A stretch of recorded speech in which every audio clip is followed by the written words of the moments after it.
अगर बच्चा पढ़ने में कमजोर है, बच्चे का विवेक कमजोर है, बच्चे की बुद्धि कमजोर है, बच्चा सक्सेस नहीं हो रहा, सफलता नहीं मिल रही है, उसका जॉब नहीं लग रहा है, कहीं वो आगे बढ़ नहीं पा रहा है, तो उन बच्चों से निवेदन है शंकर के मंदिर में एक लोटा जल चढ़ाओ, थोड़ा सा जल झेल कर नंदी के पास बैठकर उस जल का आचमन करना प्रारंभ कर दो। तुम्हें खुद मालूम पड़ने लगेगा कि तुम जो पढ़ रहे हो तुम्हें याद होना चालू हो जाएगा, तुम अच्छे से अच्छे नंबर पाकर आगे बढ़ना प्रारंभ कर दोगे। विद्या अध्ययन भी करो, खूब पढ़ो, लगनता से पढ़ो, अपना कर्म करो, रात दिन एक करो और शंकर जी पे एक लोटा जल चढ़ाकर पीना प्रारंभ करो। जो माताएं कहती हैं मेरी याददाश्त कमजोर हो गई, मैंने सामान यहाँ रखा था भूल गई, ना जाने कैसे सामान भूल गया, ना जाने कैसे ऐसा हो गया। जो माताएं कहती हैं, भाई लोग कहते हैं हम भूल जाते हैं, याददाश्त कमजोर हो गई, 60 के ऊपर के हो गए इसलिए याददाश्त चली गई। नहीं, अगर आपकी याददाश्त जा रही है तो आप शंकर जी को एक लोटा जल चढ़ाना प्रारंभ करो। अपने घर से जल भरो, शिव के मंदिर में जाकर चढ़ाओ, उस जल को झेलो, नंदी के पास बैठकर आचमन कर लो, उसको पी लो। आपको खुद मालूम पड़ेगा 20-22 दिन में, 1 महीने में आपको अंतर दिख जाएगा कि मेरी याददाश्त पहले जैसी थी मजबूत वैसी की वैसी और हो गई। अब मैं भूल नहीं रही, अब मैं भूल नहीं रहा हूं। जल मछली से कहता है तुम मुझे मत छोड़ना, मैं तुम्हारा साथ निभाऊंगा, साथ में। पृथ्वी वृक्ष से कहती है तुम मुझे मत छोड़ना, मैं तुम्हारा साथ निभाऊंगा, मैं तुम्हारा साथ निभाऊंगा। और शिव कहते हैं, भगवान देवादिदेव महादेव कहते हैं, भगवान शंकर कहते हैं कि तुम एक लोटा जल चढ़ाना मत छोड़ना, मैं तुम्हारा साथ निभाऊंगा, आखिरी तक निभाऊंगा। और यदि विश्वास पक्का है, भक्ति पक्की है, दृढ़ता पक्की है तो व्यक्ति नहीं डोलेगा। कितना सुंदर कहा है, आपका विश्वास यदि महादेव के प्रति है, आपका विश्वास यदि परमात्मा के प्रति है, आपका भरोसा यह पक्का है कि मेरे सनातन धर्म में जो 33 कोटि देवता हैं वो मेरे लिए बहुत कुछ कर सकते हैं, तो तुम दुनिया में कभी नहीं भटकोगे, दूसरी धर्म की ओर नहीं जाओगे, आप नहीं भटकोगे।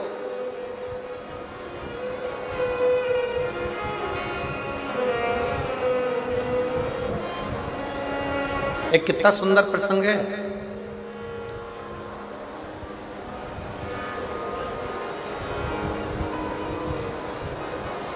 मध्य प्रदेश की भूमि पर जन्म हुआ था बैजनाथ मिश्र का।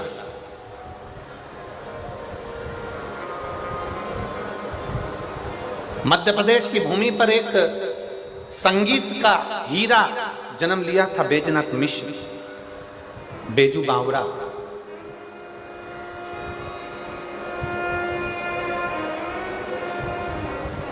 और ग्वालियर के राजघराने में वो बेजू बावरा अपनी संगीत की कला देता था।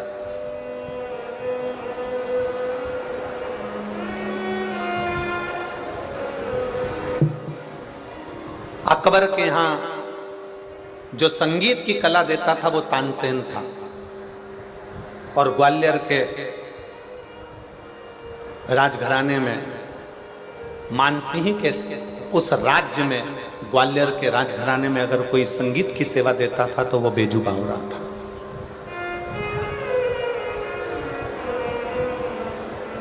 बेजू बावरा।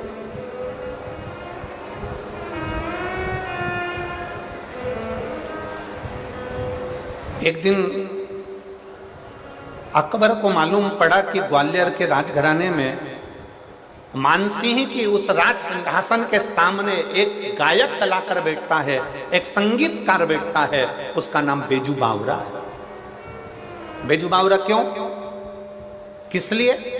क्योंकि वो संगीत में इतना डूब गया था, संगीत में इतना डूब गया था, इतना संगीत में डूब गया था कि 24 घंटे वो संगीत की कला से बाहर ही नहीं निकल पाता था। तो लोग ने उसे पागल कहना प्रारंभ कर दिया, बावरा कहना प्रारंभ कर दिया। नहीं तो उसका नाम था बैजनाथ मिश्र।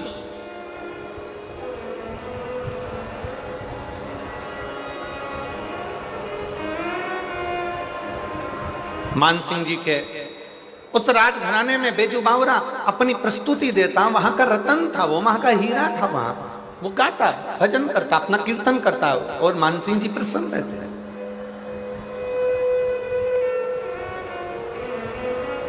महाराज अकबर को मालूम पड़ा, जरा देखिएगा कितना विचित्र कथा है, बहुत सावधानी से सुनिएगा जरा। ये उनके मुंह पर, ये कथा उनके मुख पर थप्पड़ है जो कहते हैं सनातनी पत्थर की पूजन करते हैं। ये कथा उनके मुख पर थप्पड़ है, जो कहते हैं कि पत्थर की पूजन करते हो तुम हिंदू, तुम सनातनी पत्थर को पूजते हो। बेजू बावरा ने अकबर के राजघराने में जाकर बताया था कि पत्थर की पूजन का प्रमाण किया।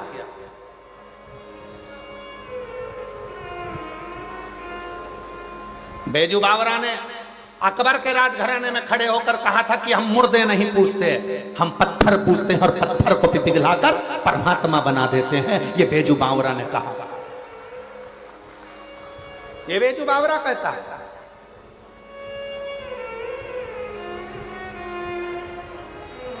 अकबर को मालूम पड़ा, सूचना मिली अकबर को, और अकबर ने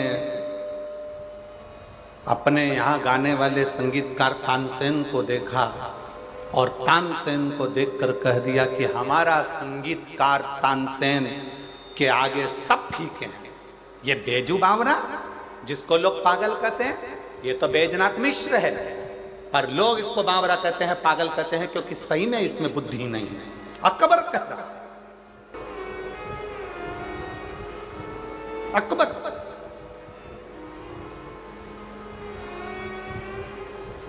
अकबर के हृदय में थोड़ी सी ईर्ष्या जागृत हो गई। अकबर के हृदय में थोड़ी सी ईर्ष्या, नफरत जागृत हो गई कि मेरे राजघराने में जो तानसेन गाता है वो सबसे पहले नंबर का है, वो सर्वश्रेष्ठ है। बाकी के मान सिंह ग्वालियर के राजघराने में जो गा रहा है बेजू बावरा, वो शून्य है। अकबर ने उसी समय पर डोंडी पिटवा दी। पूरे नगर में, पूरे क्षेत्रों में, सारे प्रदेशों में आवाज गई, नगरों में डोंडी पिटाई गई कि हमारे तानसेन को सम्मुख में बिठाकर हम संगीत की परीक्षा करना चाहते हैं। जो जीतेगा उसको रत्नों से तोल दिया जाएगा और जो हारेगा उसको मृत्यु दंड दे दिया जाएगा। जितने संगीत वाले थे उसमें से कोई संगीत वाला जाने को तैयार नहीं हुआ कि ऐसा रतन किस काम का, अगर हार गए तो मृत्यु दंड, जिंदा रहे तो रतन, तो मतलब क्या। कोई संगीत वाला नहीं गया। 4 बार पत्र मानसिंह जी के यहाँ भेजा गया, 4 बार पत्र राजा मानसिंह ग्वालियर नरेश के पास भेजा गया कि आपके यहाँ पर बेजू बावरा संगीत का मर्मज्ञ है, उसको भेजिए। बेजू बावरा के पास सूचना पहुंची। राजा मानसिंह ने कहा, अकबर ने एक परीक्षा रखी है, तानसेन को जो हराएगा या जो हारा उसको मरना है, और जो जीत गया उसको ही रतन से, हीरे से, पन्ना से, माणिक से, रत्नों से तोल दिया जाएगा। बेजू बावरा, मानसिंह जी ने कहा, हमारा मन है बेजू बावरा, तुम जाओ उस अकबर की राज सिंहासन पर जाकर तुम अपनी संगीत की कला दिखाओ। बेजू बावरा ने कहा मानसिंह जी से, क्योंकि बेजू बावरा शंकर का परम भगत था, शिव का भगत। बेजू बावरा, बैजनाथ मिश्र, उनके पिताजी शंकर की उपासना करते थे, उनकी मां शंकर की आराधना करती थी, वो स्वयं शिव की आराधना करते थे। शंकर पर 1 लोटा जल, शंकर की भक्ति करना, शिव की आराधना करना, शंकर के मंदिर में बैठकर शिव के सम्मुख में, शंकर की साक्षी में, नटराज की साक्षी में अपनी संगीत की कला का आनंद लेते थे। जो गुरु सिखाते थे वो बेजू बावरा शिवालय में बैठकर शंकर की साक्षी में अपनी संगीत की कला को निखारता था, अपनी संगीत की कला। और शिव महापुराण की कथा कहती है, बैजनाथ मिश्र जी के, बेजू बावरा जी के माता पिता ने बेजू बावरा को शंकर के मंदिर में बहुत रुचि प्रदान कर दिया। बेजू बावरा तो शिव का उपासक भी था और गायन में भी प्रबल, शिव भक्ति भी और साथ में गायन। शंकर को नटराज मानकर जो गायन की विद्या करता बेजू बावरा। कहा बेजू मेरा मन है। मान सिंह जी बोले जाओ उस अकबर के दरबार में जाओ और तानसेन के सामने संगीत की परीक्षा है, जाकर उत्तीर्ण होकर आओ। जाओ। बेजू बावरा ने विचार किया कि मानसिंह जी को क्या बोलूं, क्या बोलूं मैं राजा मानसिंह, क्या कहा जाए राजा मानसिंह जी को। और बेजू बावरा ने राजा मानसिंह जी से कहा आपकी जैसी आज्ञा हो मैं वो करने को तैयार हूं, पर एक निवेदन है महाराज, एक निवेदन। बहुत सावधानी से कथा को सुनिएगा, ये दिल को छूने वाली कथा है, हृदय को छूने वाली। महाराज मैं अकबर के राज्य में, मैं अकबर के प्रदेश में जाकर मैं परीक्षा देने को तैयार हूं, पर बात एक ऐसी है कि जो हारेगा, जो हारेगा, जो हारता है उसको मृत्यु दंड मिलेगा, मृत्यु दंड। जो हारेगा उसको मृत्यु दंड मिलेगा। बात केवल इतनी सी। तो मानसिंह जी ने कहा बेजू बावरा से, क्या बेजू बैद्यनाथ क्या तुमको अपने आप पर भरोसा नहीं है? बैद्यनाथ ने कहा मुझे अपने आप पर भरोसा पूरा है। फिर दिक्कत क्या है? दिक्कत यह है कि जो हारेगा उसको तो मृत्यु दंड मिलेगा ना, चाहे कोई भी हारे मृत्यु दंड तो उसको मिलेगा। मरेगा वो, मर जाएगा वो। क्या चाहते हो? बेजू बावरा ने कहा मैं जाऊंगा, तानसेन के सामने जाऊंगा, अकबर के राजघराने में जाऊंगा, अकबर के पास पहुंचूंगा और मैं भी अपनी परीक्षा दूंगा, मना नहीं है। आज बेजू बावरा तैयार होकर अकबर की सभा में पहुंच गया। अकबर की सभा,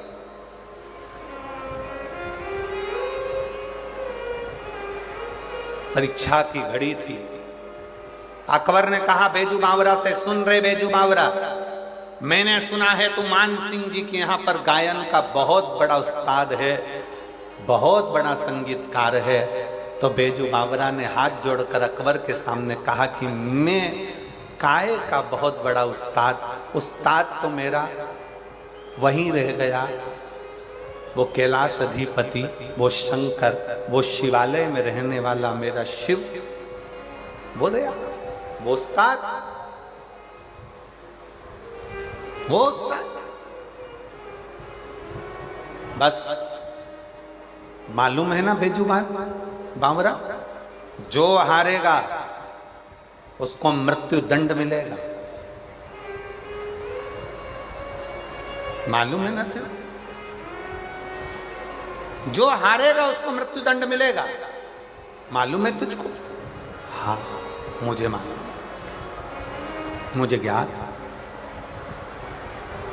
तुझे ज्ञात है? हाँ मुझे ज्ञात।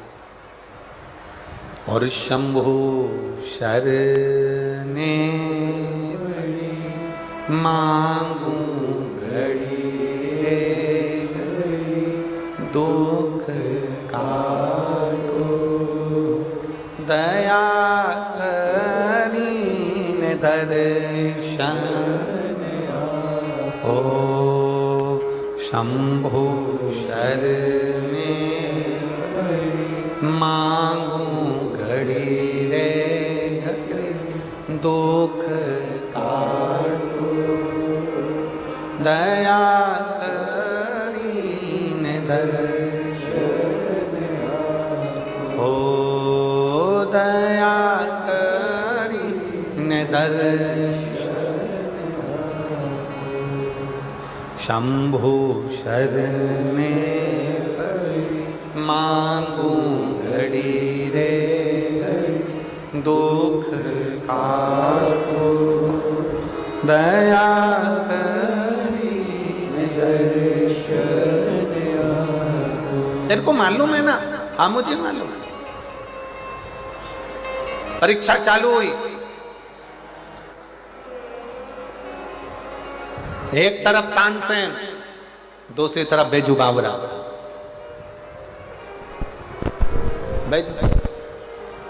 तानसेन ने जो राग छेड़ा, ऐसा राग छेड़ा तानसेन ने कि जितने दीप लगे थे वो दीप जलना प्रारंभ हो गए, सारे दीप जलना प्रारंभ।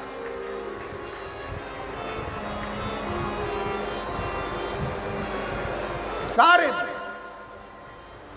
अब जो दीप जलना प्रारंभ हुए तो दीप जलते जलते जलते जलते जलते जलते उस दीप को जलते राग में इतना बल था कि जितनी स्त्रियां कपड़े पहने थे, जितने पुरुष कपड़े पहने थे, उनमें भी आग लगना प्रारंभ हो गई।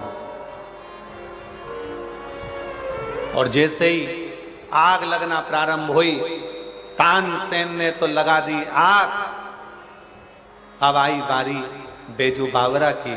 बेजू ने देखा कि सबके कपड़े जल रहे हैं, दीप जल रहे हैं, तो जो दीप जलते हुए देखा तो बेजू ने तुरंत अपनी राग को जो छेड़ा तो जल वृष्टि होने लगी, पानी गिरने लगा। और पानी गिरने लगा तो जितने दीप थे वो बुझने लगे, जो कपड़ों में आग लगी थी वो सारी की सारी बुझने लगी, सारी की सारी।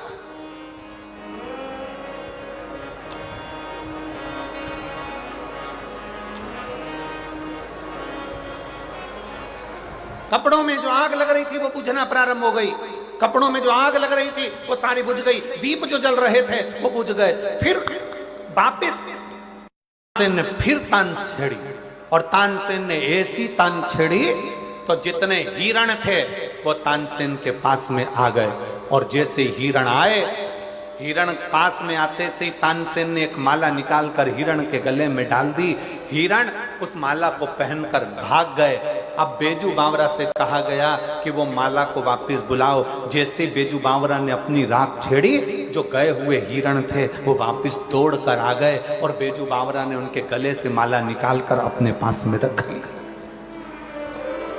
अपने पास में रख। अकबर देखकर आश्चर्य में पड़ गया, अकबर देखकर आश्चर्य में पड़ गया। और अकबर आश्चर्य में पड़ते से ही अकबर को आ गया गुस्सा कि ये तो मेरे तानसेन को हरा रहा है।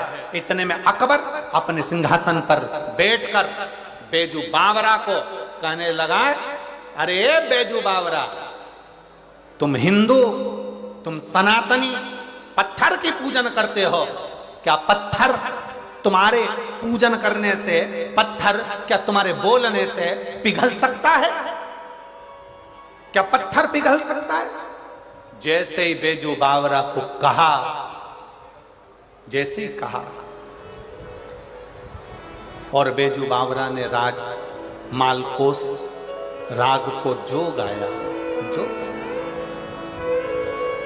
बेजू बावरा ने जैसे ही राग मालकोस गाना प्रारंभ करा, क्योंकि तुरंत तानसेन के सामने बेजू बावरा से कहा गया, तुम सनातनी, तुम हिंदू पत्थर की पूजन करते हो, क्या पत्थर तुम्हारी बात सुनता है?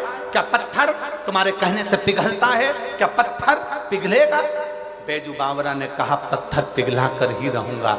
और बेजू बावरा ने जो मालकोस राग गाना प्रारंभ करा, सामने देखा कि एक पत्थर अकबर ने सामने रख दिया। रखते से ही और जो बेजू बावरा ने भगवान शिव का नाम लेकर गाना प्रारंभ करा, पत्थर पिघलना प्रारंभ हो गया। पत्थर पूरा पानी की तरह हो गया, पत्थर पानी की तरह हुआ। बेजू बावरा ने अपना तान पूरा लिया, पत्थर को उस गीले से, उस जो पतला तरल पदार्थ बन गया था, जो पानी बन गया था, उसमें अपना तान पूरा रख दिया। तान पूरा रखा, बेजू बावरा ने गाना जैसे बंद करा, पत्थर ठंडा हुआ। ठंडा होकर वापिस वो तानपुरा उसमें गढ़ गया, उसमें जम गया। अब बेजू बावरा ने कहा तानसेन से, अब तुम गाओ और मेरा ये तानपुरा निकाल कर बताओ। तानसेन हाथ जोड़ लिया कि मैं इस तानपुरे को नहीं निकाल सकता।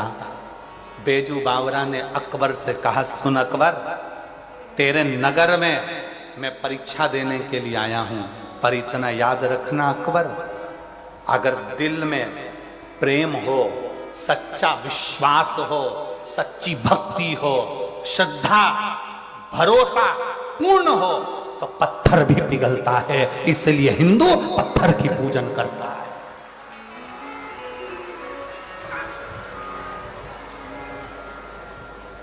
पुकारने वाला अगर हो, दिल से अगर पुकारा जाए, प्रेम से अगर पुकारा जाए, श्रद्धा से अगर पुकारा जाए, तो पत्थर भी पिघलता है। इसलिए हिंदू पत्थर की पूजन करता है। क्यों? क्योंकि हिंदू सनातनियों में वो बल होता है कि पत्थर को परमात्मा मानकर पूजते हैं, तो पत्थर में भी परमात्मा को प्रकट कर लेते हैं। वो परमात्मा का बल एक सनातनी में होता है। जो आपसे कहते हैं ना, आजकल के नवयुवक लड़के लड़कियां आपस में बात कर कर कह देते हैं सोशल मीडिया पर, कहाँ हिंदू तो पागल हो गया, सनातनी तो पागल हो गया, पत्थर की पूजन से क्या होता है, पत्थर की पूजन से क्या होता है। हमारे सनातन धर्म की मूलता है, बेजू बावरा अकबर के सामने बैठकर अपने प्रेम की वाणी से, अपनी लयता से, अपने शब्दों से पत्थर को पिघला देता है। और वही बेजू बावरा अकबर के सामने कहता है, ये सनातन धर्म है, ये हिंदू है, कि पत्थर को भी अगर भाव से पूछता है तो उसमें भी परमात्मा प्रकट कर लेता है। ये भाव हमारे यहां दिखाया गया। ये भाव कई लोग कहते हैं, गुरुजी ये आप कहते हो कि एक प्रश्न कल वो बहन ने करा, उसी प्रश्न का ये उत्तर है, उसी प्रश्न का उत्तर।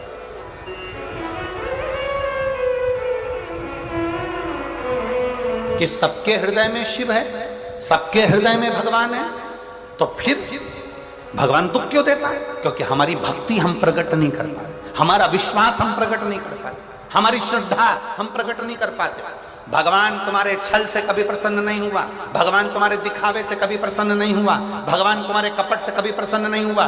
तुमने बहुत सारा अपने शरीर को मालूम पड़े चंदन लगा लिया, खूब अपने खूब सारा बाल बढ़ा लिया, खूब सारा वस्त्र भी पहन लिया, खूब आडंबर भी कर लिया, और सोचो कि परमात्मा तुम्हारे सामने प्रकट हो जाए।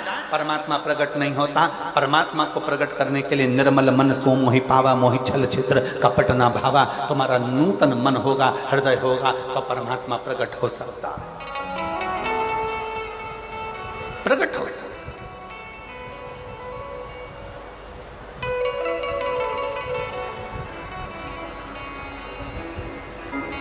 वो कहते हैं ना, आहों में असर होगा, घर बैठे बुला लेंगे, आहों में असर होगा, घर बैठे बुला तुम रूठे रहो भोले, हम तुम्हें मना देंगे। मेरी जीजियों, मेरे जीजाओं, मेरी बेटियों, मेरे बेटाओं, मेरी माताओं, मेरे भाई, मेरी बहन, मेरे बांधव, अपने हृदय में एक बात संजो कर रखना। तुमसे लोग कहें कि एक लोटा जल चढ़ाने से होगा क्या, एक लोटा जल शंकर के मंदिर में चढ़ाने से होगा क्या, क्या होगा? आप एक बार एक लोटा जल लेकर शंकर के मंदिर में विश्वास लेकर जाओ। वो लोटा का जल नहीं है, वो हमारा विश्वास है कि मेरा दुख मेरा महादेव काटेगा। वो एक लोटा जल नहीं है, वो हमारी सच्ची श्रद्धा है कि मेरा भोलेनाथ मेरे दुख को काटेगा। वो एक लोटा जल नहीं है, वो आपका शुद्ध भाव है। क्यों? क्योंकि हमारे पास देने के लिए, भगवान को देने के लिए कुछ भी नहीं है, कुछ भी नहीं। हम क्या दे सकते हैं महादेव को? हम क्या प्रदान कर सकते हैं भगवान शंकर को? हम क्या दे सकते हैं भगवान देवाधिदेव महादेव को? हमारे पास देने के लिए कुछ भी नहीं। हमारे पास देने के लिए अगर कुछ है, हमारे पास देने के लिए, ये टीवी के कारण हो रहा है, टीवी के कारण, हमारे पास देने के लिए अगर कुछ है तो वो केवल श्रद्धा, वो केवल विश्वास, वो केवल भरोसा, वो केवल दृढ़ता। केवल श्रद्धा, केवल विश्वास, केवल दृढ़ता।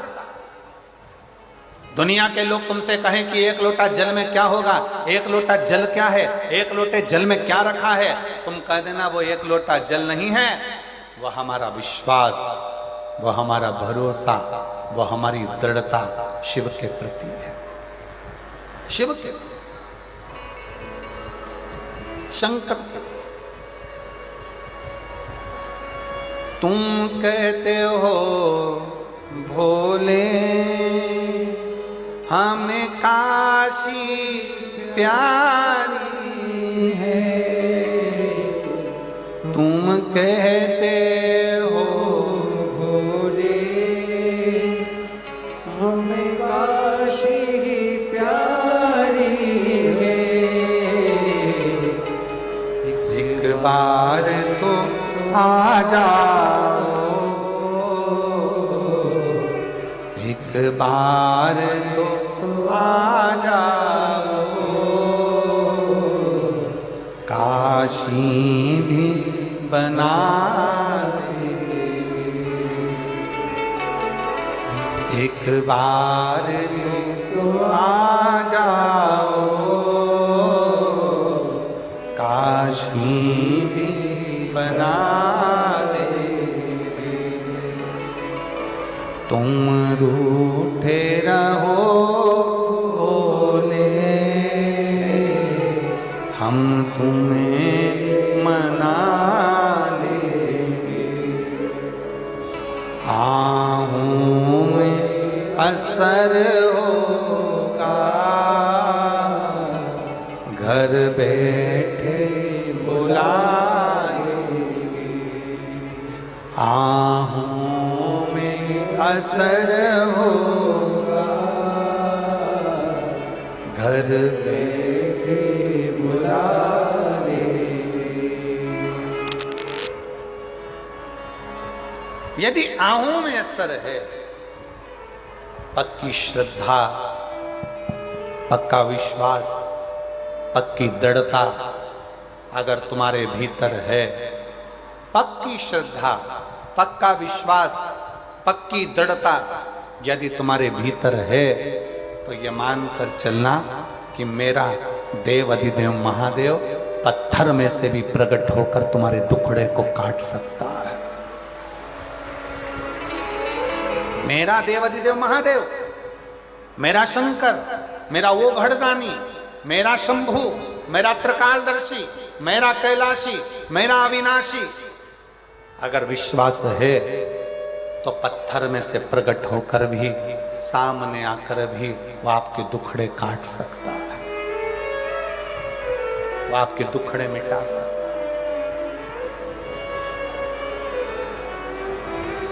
आहों में असर होगा, घर बैठे बुला देंगे, आहों में असर होगा, घर बैठे बुला देंगे। तुम रूठे रहो भोले, हम तुम्हें मना देंगे, तुम रूठे रहो भोले, हम तुम्हें मना देंगे। अगर विश्वास है, यदि भरोसा है, और पूर्ण भरोसा, पूर्ण दृढ़ता, पूर्ण विश्वास है, तो पत्थर में से भी परमात्मा प्रकट हो जाता है। पत्थर में से यदि भरोसा है, यदि विश्वास है, आप लाखों की संख्या में आए हो, पंडालों में जगह नहीं है, और ये आपका विश्वास ही कह रहा है कि आपको शंकर पर कितना भरोसा है, तो ये मानकर चलना कि भरोसा टूटेगा नहीं, मेरा भोले बाबा तुम्हारी झोली खुशियों से भरेगा। इसको बंद कर दे या चालू कर दे, इसको बाबा से छोड़ो रहा, तुम्हारा भरोसा टूटेगा नहीं, तुम्हारा विश्वास टूटने वाला नहीं है, वो विश्वास टूटेगा नहीं, वो भरोसा छूटेगा नहीं। आप उस भरोसे से भगवान को रिझाओ, तो भगवान को रिझाओ, आप उस भरोसे से। और प्रेम जब अनंत हो गया, रोम रोम संत हो गया, प्रेम जब अनंत हो गया, रोम रोम संत हो गया। हमारा विश्वास, हमारी दृढ़ता, हमारा भरोसा जब पूर्ण होगा तो शिव मिलेगा। जिस बेटी ने ये प्रश्न किया था कि गुरुजी सबके भीतर शिव है, सबके अंदर भगवान महादेव समाहित है, सबके भीतर भगवान शंकर विराजमान है, तो फिर दुख क्यों आता है, तकलीफ क्यों आती है, कष्ट क्यों आता है, क्यों इतनी तकलीफें आती, क्यों दुख आता, क्यों कष्ट आता? कहा भक्ति की कमी है, भक्ति की, भक्ति की, भक्ति को दृढ़ करो। कौन कौन जाता है शिव जी के मंदिर में एक लोटा जल चढ़ाने? हाथ उठाओ जरा। जो जाते हैं शंकर के मंदिर, रखो, बहुत बड़ी, जाना चाहिए। बेजू बावरा शिव का उपासक जब अपनी भक्ति और दृढ़ता और विश्वास के साथ अकबर के महल में बैठकर गाता है तो पत्थर को पिघला देता है। आप अगर एक लोटा जल महादेव को विश्वास के साथ चढ़ा रहे हैं, भरोसे के साथ चढ़ा रहे हैं, तो ये मानकर चलना कि वो देव अधिदेव महादेव तुम्हारे लिए पिघल जाएगा और एक दिन तुम्हारे दरवाजे पर जरूर आ जाएगा। एक ना एक दिन तुम्हारे दरवाजे पर जरूर पहुंचेगा, वो तुम्हारी चौखट पर जरूर आएगा, जरूर पहुंचेगा, जरूर आएगा। आप दृढ़ता करिए, विश्वास,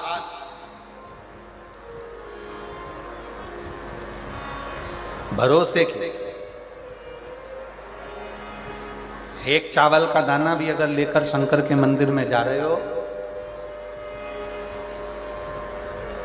एक चावल का दाना लेकर भी अगर शिव जी के मंदिर में पहुंच रहे हो, शंकर जी की चौखट पर जा रहे हो,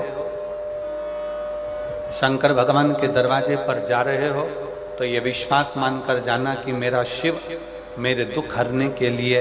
वो हमारे यहाँ पहले, इधर छत्तीसगढ़ का तो हमको नहीं मालूम कि क्या नियम है, पर हमारे यहाँ पहले पत्रिका नहीं छपती थी, शादी की पत्रिकाएं हमारे उधर नहीं छपती थी। इधर छत्तीसगढ़ का तो नहीं मालूम, पर हमारे उधर पहले शादी की पत्रिका नहीं छपती थी। केवल चावल को पीला करा जाता था और पीला चावल दिया जाता था और निमंत्रण उस पीले चावल से हो जाता था। अब इधर छत्तीसगढ़ में ऐसे ही होता था क्या? जम के तो बोलो जरा, ऐसे ही होता था? तो फिर तो तुम और हम एक ही भाई भाई, ठीक है, उसमें क्या अंतर है? हमारे यहां पहले पत्रिका नहीं छपती थी, चावल को पीला करा, दे दिया निमंत्रण।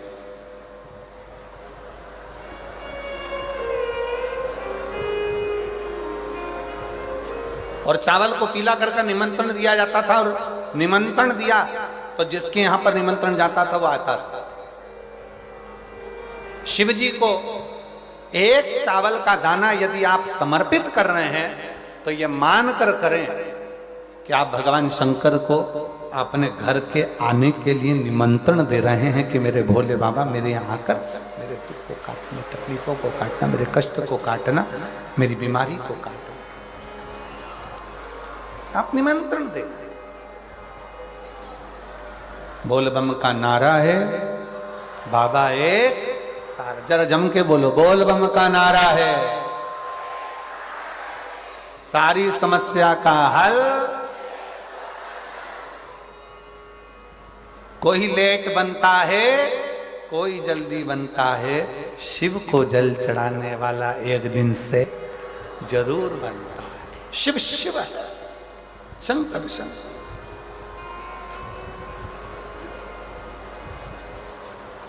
भरोसा दृढ़ी करिए, विश्वास दृढ़ी करिए, और जिस दिन भरोसा विश्वास दृढ़ी होगा उस दिन शिव जरूर। आहों में असर होगा, घर बैठे ही बुला लेंगे। आहों में असर होगा, घर बैठे बुला लेंगे। तुम कहते हो भोले हमें गंगा प्यारी है, तुम कहते हो भोले हमें गंगा प्यारी है, तुम कहते हो भोले हमें गंगा प्यारी है, तुम कहते हो भोले। प्रेशर बढ़ाओ सुर का, प्रेशर। गंगा प्यारी है, एक बार तो आ जाओ गंगा से मिला देंगे। सीता मैया ने तो हनुमान जी को इतना आशीर्वाद दिया कि अजर हो जाओ, अमर हो जाओ, तुम मेरे पुत्र कहलाओगे। जगत में सेवा का मूल तह तुमने करी है। कितना कितना वर मिला, क्यों मिला? सेवा। और फिर निवेदन करूंगा, अगर लगे जीवन में, अगर आपको ऐसा महसूस होता है कि मेरे जीवन से संकट हट नहीं रहा, बहुत कष्टप्रद जीवन चल रहा है, बहुत दुखी जीवन चल रहा है, बहुत जीवन में कष्ट है, तो निवेदन करूंगा शिवालय में जाकर शंकर के मंदिर में थोड़ी सेवा करना प्रारंभ करो। अपनी मेहनत को 4 गुना बढ़ाओ, अपने परिश्रम को 4 गुना बढ़ाओ, अपनी मेहनत को बढ़ाओ, परिश्रम को बढ़ाओ, और साथ में शिवालय में जाकर सेवा करना प्रारंभ। बन सके झाड़ू लगा दो, पोछा लगा दो, थोड़ी सेवा शिवालय में करिए, थोड़ी सी मिलेगा। सेवा का फल खाली नहीं है। मंदिर में लगाई गई झाड़ू, शिव के मंदिर में लगाई गई बुआरी, शंकर के मंदिर में लगाया गया पोछा, शंकर के मंदिर में करी गई सेवा खाली नहीं जाती, उस सेवा का फल मिलता जाता। सेवा। और जितने लोग यहाँ सेवा कर रहे हैं ना, कोई पानी पिला रहा है, कोई टॉफी बांट रहा है, कोई बिस्कुट बांट रहा है, कोई भोजन करा रहा है, जितने लोग सेवा में लगे सब अपनी अपनी डायरी में लिख के रख लेना कि मैंने 5 रुपए का पानी पिलाया था। और अगली कथा जो यहाँ पर मई के महीने में आपको जो नजदीक में सुनने को मिलेगी ना, वो गुमला झारखंड में मई में 11 मई से, तो वहां अपना पत्र जरूर भेजना कि मुझे 1.5 महीने में जो मैंने 5 रुपए का पानी पिलाया था वो 50,000 हुआ कि नहीं हुआ, मेरे बाबा ने झोली भरी कि नहीं। शिव शिव है, शंकर शंकर है। एक चोर चोरी करने के लिए शंकर के मंदिर में चले जाता है, शिवालय में ध्यान नहीं देता, अर्चना करने वाला नहीं है, चोरी करने वाला है, आराधना करने वाला नहीं, चोरी करने वाला। और अंधेरा हो रहा है, कुछ भी नहीं दिख रहा, अपने तन का कपड़ा उतार कर दीप से लगाकर, तन के कपड़े को दिए से जलाकर, तन के कपड़े को दीप लगाकर और तन के कपड़े को आग लगाकर चारों तरफ से देख रहा है कि यहाँ चोरी का सामान क्या है, चोरी का सामान नहीं देखा। फिर उसने आग लगाकर फिर देखा, चोरी का सामान क्या है, नहीं मिला। आखिरी में शंकर भगवान प्रकट होकर, शिव, और भगवान शंकर ने कहा, आज मेरे मंदिर में शिवरात्रि के दिन तूने दीप लगाया, प्रकाश कर, मेरे शिवालय में तूने प्रकाश कराया, मैं तुझे वर देता हूं, कुबेर के सिंहासन पर तू बैठे। अब जरा विचार करिएगा कि एक कुबेर के सिंहासन पर से कुबेर जी को नीचे उतार कर चोर को कुबेर बना दिया, वो देवाधिदेव महादेव है, वो देवाधिदेव महादेव है। देवता देने से पहले विचार करते हैं कि इसको कितना देना है, देवता देने से पहले विचार करते हैं इसको कितना प्रदान करना है, देवता देने से पहले विचार करते हैं इसको ज्यादा देना है, कम देना है, कितना देना है, कब देना है, देवता विचार करते हैं। पर एक देवाधिदेव महादेव केवल ऐसे हैं जो उनके मंदिर के सामने से, शंकर के शिवालय के सामने से भी अगर मुस्कुरा कर निकल जाता है तो मेरा शंकर उसकी झोलियां खुशियों से भर देता है, खुशियों से।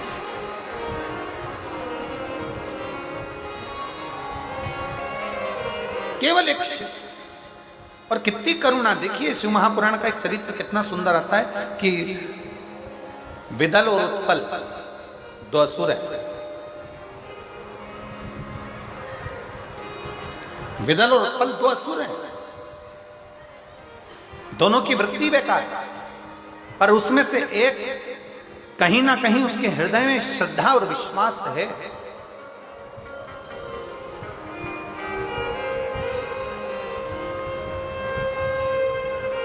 सूचना मिली कि मां जगत जननी बड़ी सुंदर है, मां आद्यशक्ति बड़ी सुंदर है, सूचना। चले विदल और उत्पल ने विचार करा कि चलो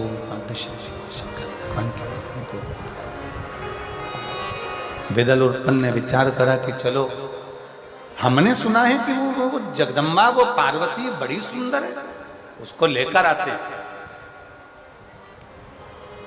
चलो।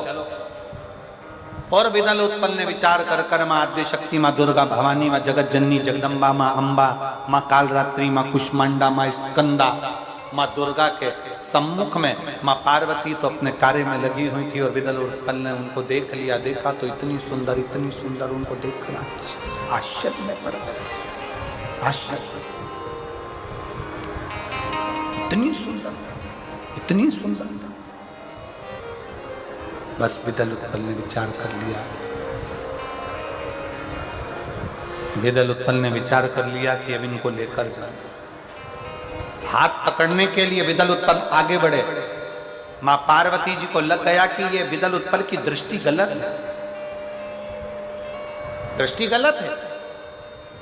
मेरी मां जगत जननी जगदम्बा अंबा आज संपूर्ण विश्व की बच्चियों को, संपूर्ण विश्व की बेटियों को एक प्रेरणा दे रही हैं कि सावधान रहो, सावधान।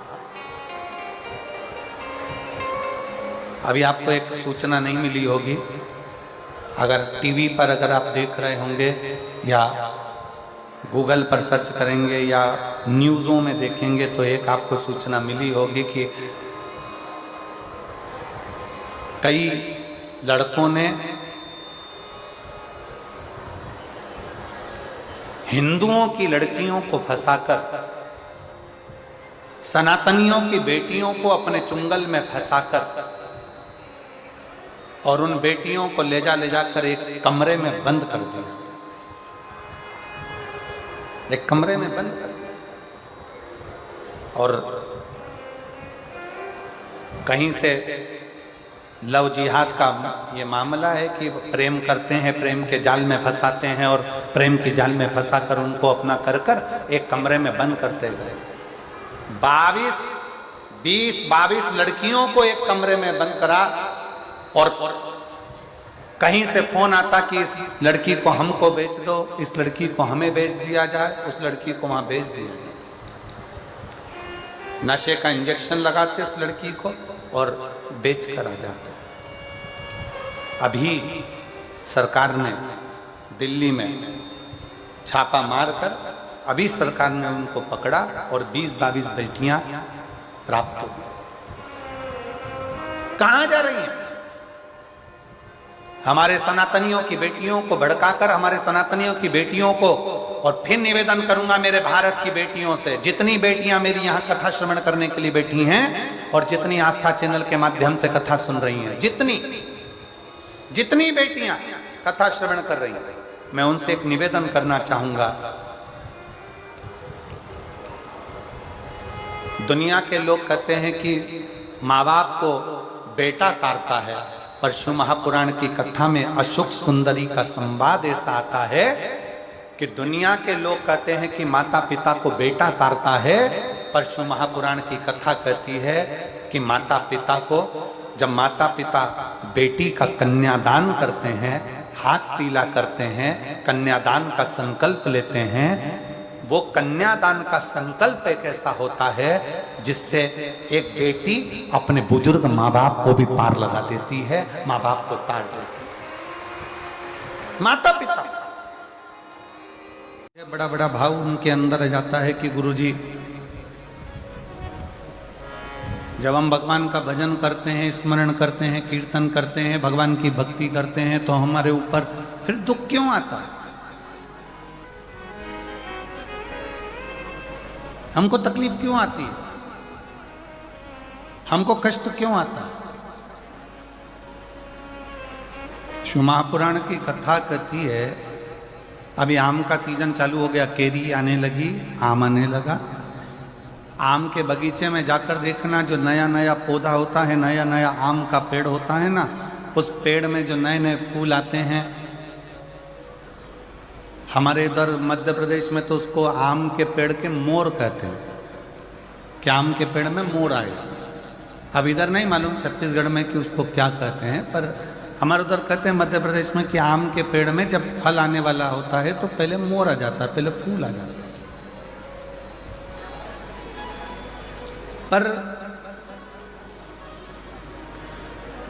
जब कोई नया आम का पेड़ होता है, पहली बार उसमें अगर फूल आता है, पहली बार अगर उसमें मोर आता है, तो बड़ा सुंदर दिखता है कि कितना सुंदर है, कितना विशाल है, कितना बढ़िया है, इसमें आम आएंगे, बहुत आएंगे, ढेरों आम लगेंगे और ढेरों आम इसमें लग जाएंगे।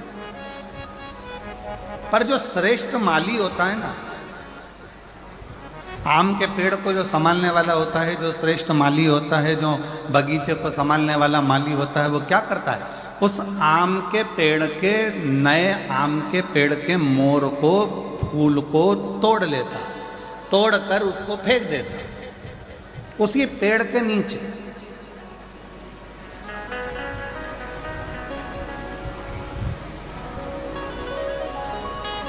और दुनिया के लोगों को लगा कि इतना बढ़िया आम का पेड़ है, उसमें इतने सारे मोर भी लगे, इतने सारे फूल भी लगे और इतनी सारी केरियां आएंगी, इतने सारे आम लगेंगे, परंतु गजब करा माली ने, बगीचे के माली ने तो तोड़ा फूल को, मोर को और पेड़ के नीचे डाल दिया।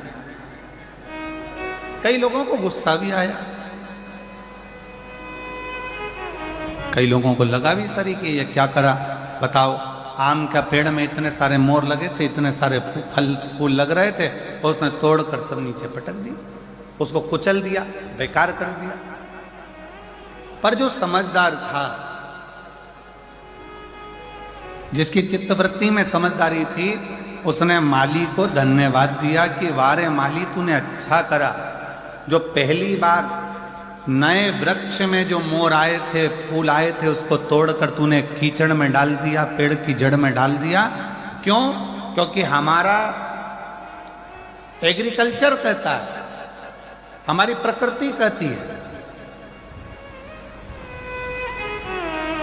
कि नया पेड़ का फूल आम के बगीचे में लगे नए पेड़ के अगर मोर को फूल को तोड़कर फेंक दिया जाए तो दूसरी बार जो फूल आते हैं और दूसरी बार जो फल आते हैं वो अपार आते हैं, जिसको गिना भी नहीं जा सकता। इतनी कृपा के साथ में उसमें आम लगना चालू हो जाते हैं, उसमें फूल लगना प्रारंभ हो जाते हैं। अब जो लोग कहते हैं कि बड़ा भगवान दुख देता है, बड़ा तकलीफ आती है, भगवान तकलीफ दे देते हैं, भगवान कष्ट देते हैं, भगवान दुख दे देते हैं, हम इतना पूजन करते हैं तो भी भगवान हमारी नहीं सुनता, हम इतना भजन करते हैं तो भी भगवान हमारी नहीं सुनता, हम भगवान को भक्ति करते हैं तो भी भगवान हमें कष्ट देता है। उसका कारण केवल इतना है, भगवान को धन्यवाद देना कि परमात्मा भी वो माली है, भगवान भी वो माली है। जैसे बगीचे का माली होता है वैसे वो परमात्मा भी माली है। और परमात्मा यदि तुम्हें कुचल रहा है, परमात्मा थोड़ा कष्ट दे रहा है, परमात्मा थोड़ा दुख दे रहा है, परमात्मा थोड़ा सा कष्ट अगर तुमको जीवन में दे रहा है तो समझ लेना कि जैसे मोर को तोड़ा गया, फूल को तोड़ा गया और जड़ में डाला गया, जिससे ये पेड़ और उन्नति करे और आगे बढ़े और बहुत उन्नति कर कर बहुत फल दे, उसी तरह भगवान भी अगर हमको दबा रहा है, कुचल रहा है, थोड़ा कष्ट दे रहा है तो समझ लेना कि परमात्मा भी हमको बहुत आगे ले जाना चाहता है। समझ लेना परमात्मा भी हमको बहुत आगे तक लेकर जाना चाहता है, परमात्मा हमको बहुत दूर तक लेकर जाना चाहता है, परमात्मा हमको बहुत अग्रणता में लेकर जाना चाहता है।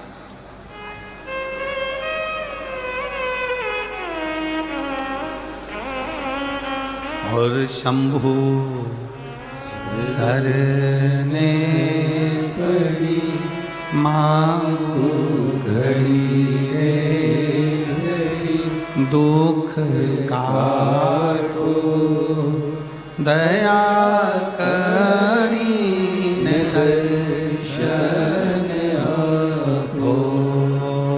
शंभु शरणे पड़ी मांगू घड़ी रे घड़ी, दुख काटो दया करी दर्शन आपो।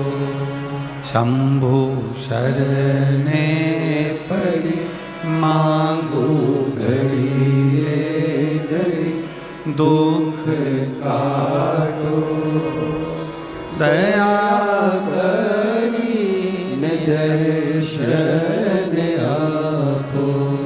शंभु शरणे पड़ी मांगू घड़ी रे घड़ी, दुख काटो दया करी दर्शन आपो।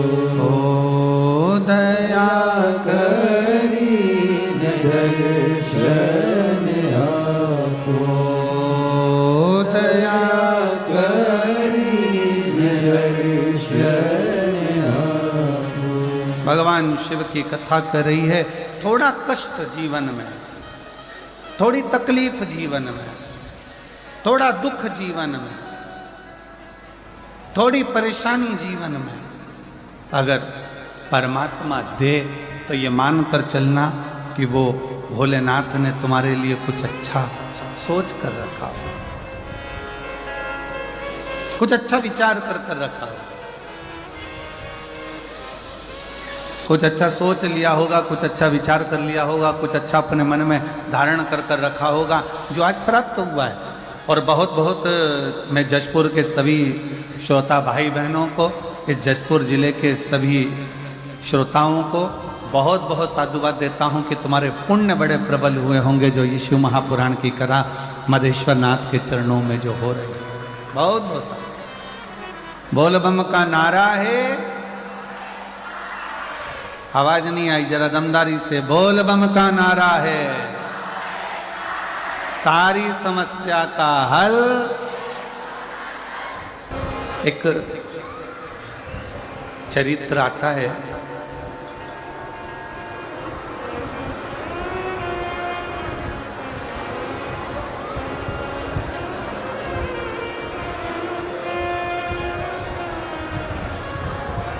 एक भिक्षुक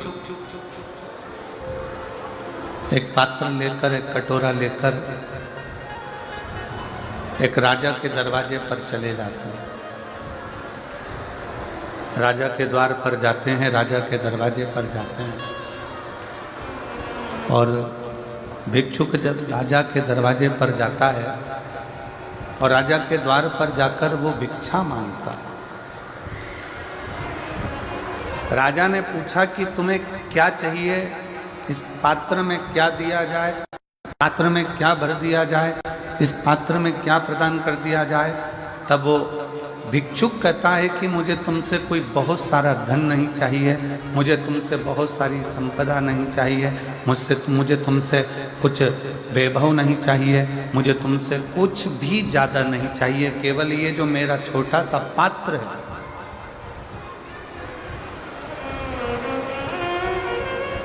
केवल मेरा ये छोटा सा जो पात्र है इसको भर दीजिए। और बहुत छोटा सा पात्र, बहुत छोटा सा।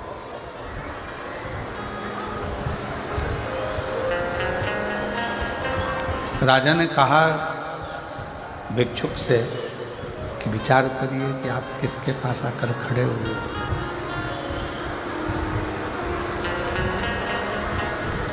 आप किसके पास आकर खड़े हो, जरा विचार करिएगा।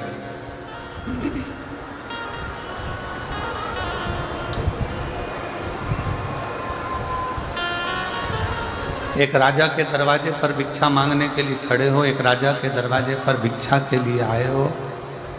आवाज क्लियर करिए, गला पकड़ रहा है तेजी से।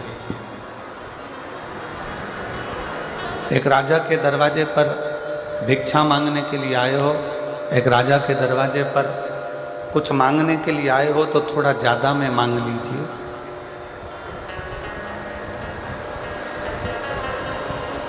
क्या छोटा सा पात्र लेकर मेरे पास में खड़े हुए। इतना छोटा सा पात्र तो मैं कभी भी भर देता, एक चुटकी में मैं भर के दे देता हूं। अगर मांगना ही है किसी राजा के दरवाजे पर, अगर भिक्षा मांगने के लिए आए ही हो, किसी के दरवाजे पर पहुंचे हो, किसी के दरवाजे पर यदि तुम आए हो, किसी के द्वार पर यदि तुम आए हो तो कुछ अधिकता में तो मांगो। नहीं नहीं महाराज, मुझे ज़्यादा कुछ नहीं चाहिए, केवल एक ये छोटा सा पात्र है, इसको भर दीजिए। अब राजा को लगा इतना छोटा सा पात्र है, ये तो तुरंत भर जाएगा। राजा उस पात्र को लेकर अपने राजकोष में पहुंचा, भंडार में पहुंचा। सारा संपदा राजा ने उस पात्र के अंदर डाल दी, पर वो पात्र नहीं भरा पाया, वो पात्र नहीं भरा।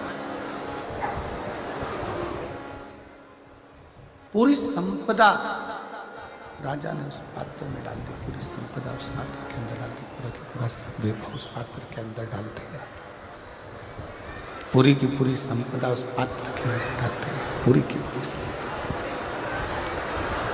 और जब पूरी की पूरी संपदा उस पात्र के अंदर डाल दी, पर वो पात्र नहीं भरा। पात्र में डालने के बाद भी पात्र खाली की खाली रह गया, वो पात्र नहीं भरा पाया।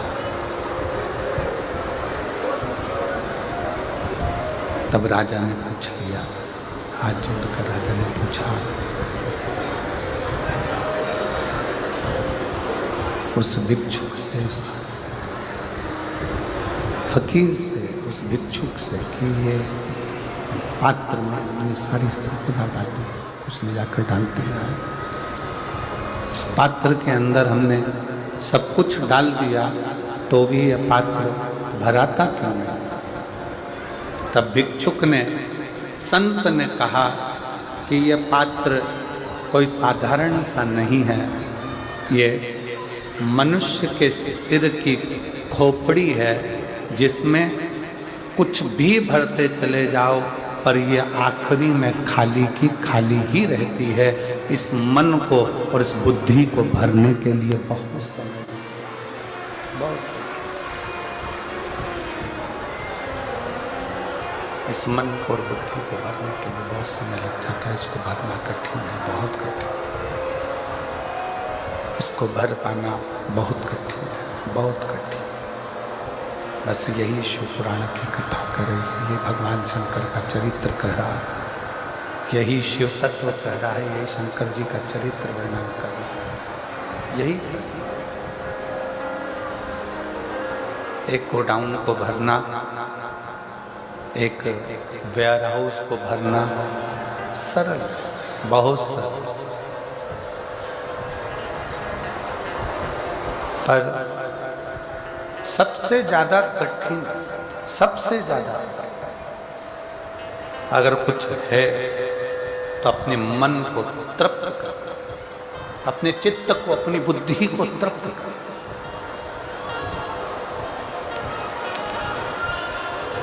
और दुनिया में वो तृप्ति कहीं प्राप्त नहीं हो सकती। वो तृप्ति दुनिया भर का वैभव, दुनिया भर का धन, दुनिया भर की सत्ता, दुनिया भर का सिंहासन, दुनिया भर की दौलत आपके पास यदि आ भी जाए तो भी आप तृप्त नहीं हो सकते। कब तक? जब तक वो शंकर करुणा न करे। और जिस दिन शिव की कृपा हो जाती है तो ये मन, बुद्धि, चित्त सब अपने आप तृप्त होते चले जाता है और उसमें तृप्ति का एक आनंद उत्पन्न होते चले जाता है। तृप्ति का एक आनंद। और शंभु शरण बड़ी मांगू घड़ी घड़ी दुख काटो दया करी दर्शन आपो। शंभु शरण मांगू घड़ी घड़ी दुख काटो दया करी दर्शन आपो। जब तक शंकर करुणा न करे, जब तक कृपा न करे, जब तक तृप्ति प्राप्त नहीं हो सकती, तृप्ति मिल नहीं सकती, तृप्ति प्राप्त नहीं हो सकती। शिव की करुणा, शंकर की दया, शंकर की उदारता, शंकर की कृपा, शंकर की दया, ये हमको तृप्त कर सकती है।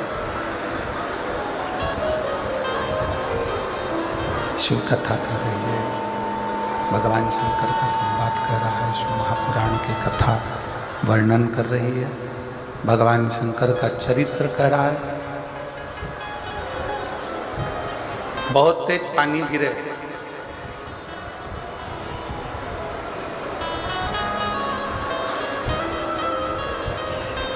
और बहुत तेज बारिश में आप छाता लगाकर बाहर आकर खड़े हो जाओ तो क्या पानी गिरना बंद हो जाएगा? जम के बोलो जरा, बंद होगा? नहीं। बहुत तेज पानी गिर रहा हो, छाता लगाकर आप बाहर आकर खड़े भी हो गए तो पानी गिरना बंद नहीं। पर वो छाता आपको बल दे दे। क्या बल देगा? कि कितनी भी तेज पानी आए पर ये छाता तेरे पास में है तो तुझे घबराने की जरूरत नहीं है, तू गीला नहीं हो। तू तेज पानी में भी, तेज बारिश में भी तू खड़ा हो सकता।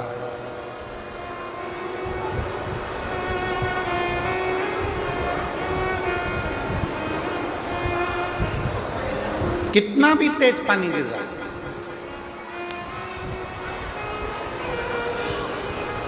कितनी भी तेज जल वृष्टि हो रही हो और छाता पकड़कर आप घर से बाहर निकल गए, ग्राउंड में जाकर बारिश में खड़े हो गए, पानी बहुत तेज गिर रहा है, बहुत तेज बारिश हो रही है, बहुत तेज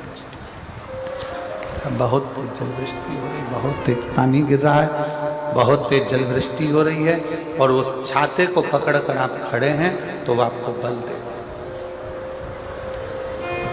क्या बल दे रहा है कि चिंता मत कर, तेरे हाथ में अगर छाता है तो पानी कितना भी गिरे मैं तुझे गीला नहीं होने दूंगा। उस छाते को पकड़कर तुम्हें बल की प्राप्ति होती है। पानी बंद नहीं हो रहा, जलवृष्टि छाता पकड़ने से बंद नहीं हुई है, जलवृष्टि बंद नहीं हुई, बरसात बंद नहीं हुई, वो पानी गिर रहा है, केवल आपने छाता पकड़ रखा है तो आपको बल मिल रहा है कि मैं गीला नहीं होऊंगा। उसी तरह छाता और शिव महापुराण की कथा एक जैसी है। शिव महापुराण की कथा भी बल देती है कि कितनी भी जिंदगी में दुख आ जाए पर दुख सुख मानव की देह में चलते। स्वयं गुरु नानक देव जी से बाले ने पूछ लिया था, हमारा जन्म होता है, बाले पूछता है गुरु नानक देव जी से कि जन्म के समय पर बच्चा क्यों रोता, किस लिए? गुरु नानक देव जी से पूछा कि जन्म के समय पर बच्चा क्यों रोता है?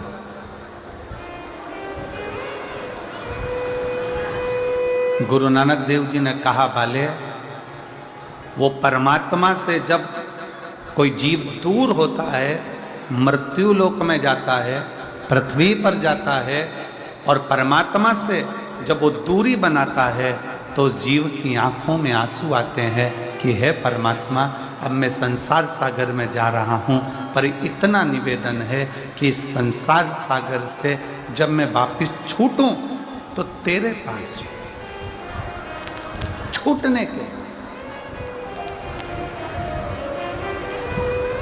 कोई तुमसे कह दे कि हमारी कथा में आकर बैठ जाओ, तुम्हारे को दुख नहीं आने दूंगा, कोई तुमसे कह दे कि मेरे पास आकर बैठ जाओ, मैं तुम्हें तकलीफ नहीं आने दूंगा, तुम मेरे पास आ जाओ, मैं तुम्हें दुखी नहीं होने दूंगा, समझ लेना पक्का झूठ बोल रहा है। शिव महापुराण की कथा कहती है कि संसार में अगर जन्म लिया है तो दुख और सुख इन दोनों का सामना तो करना ही पड़ेगा।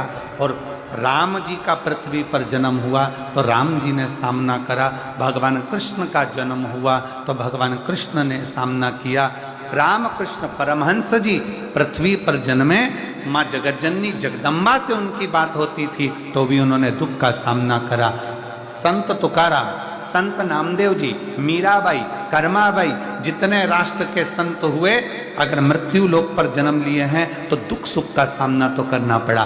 ध्रुव जी महाराज, प्रहलाद जी महाराज, ऐसे कितने कितने जो मृत्यु लोक पर जन्म लेकर दुख और सुख के सामना करते दुख सुख का सामना तो करना पड़ता।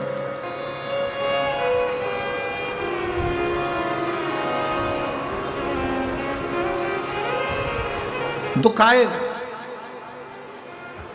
छाता बारिश को रोक नहीं सकता, बारिश आएगी, पर छाता व्यक्ति को बल देता है बारिश में खड़े होने का।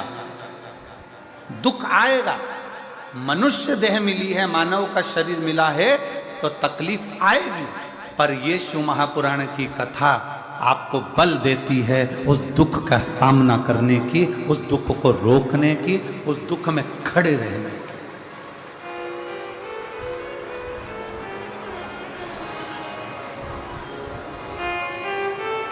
आएगा जरूर।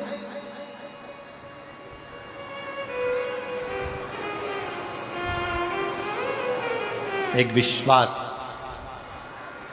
एक भरोसा, एक दृढ़ता और आपकी भगवान की भक्ति, आपका भजन, आपका स्मरण, उस दुख आ भी रहा है तो आपकी चित्त वृत्ति में नहीं बैठ पाए, नहीं बैठे।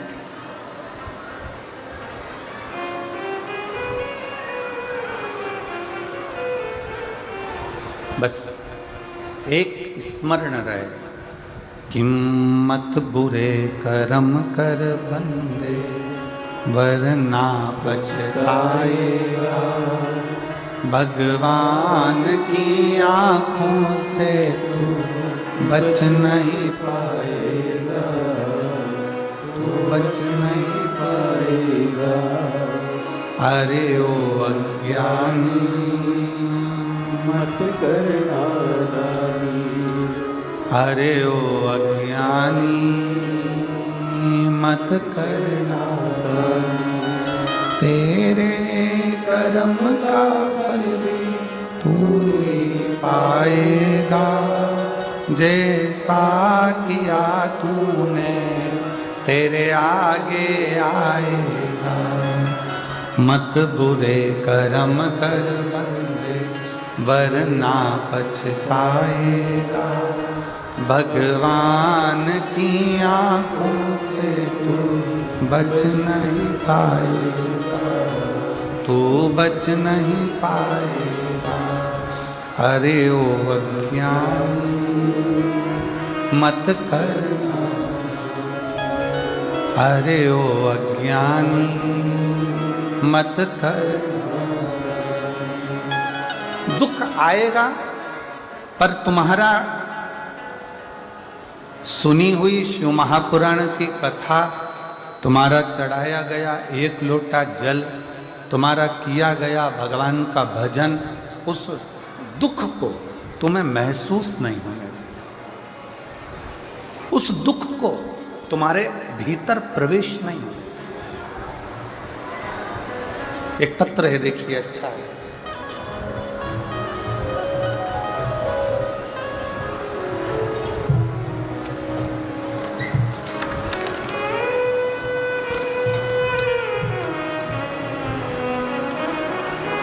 धर्म साहू नगर पंचायत कोतबा, तहसील पत्थल गांव, जिला जसपुर के रहने वाले हैं।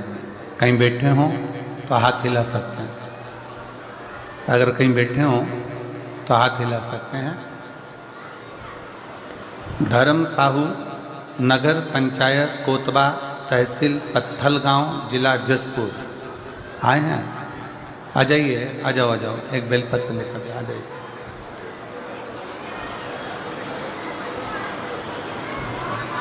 मेरा भतीजा जिसका नाम दीपांशु साहू है, उम्र 22 वर्ष है। पत्र को एलईडी पर पढ़ सकते हो, आस्था चैनल पर पढ़ सकते हो। दीपांशु साहू उम्र 22 वर्ष है, जिसे हल्का बुखार आया तब गांव के ही डॉक्टर को दिखाए तो उन्होंने दवाई दिया और आराम करने को कहा, किंतु उनका तबीयत खराब हो रहा था। तभी उसे लेनुगा के डॉक्टर साहब को दिखाया। टेस्ट में पता चला कि उसको पीलिया हो गया, डेंगू पॉजिटिव आया, और टेस्ट में पता चला कि इसका बिलीरुबिन उसका बढ़ा हुआ है। अब क्या करें गुरुदेव? लेनुगा के डॉक्टर साहब को बताते हुए तब शरीर पूरा के पूरा उसका पीला हो गया था।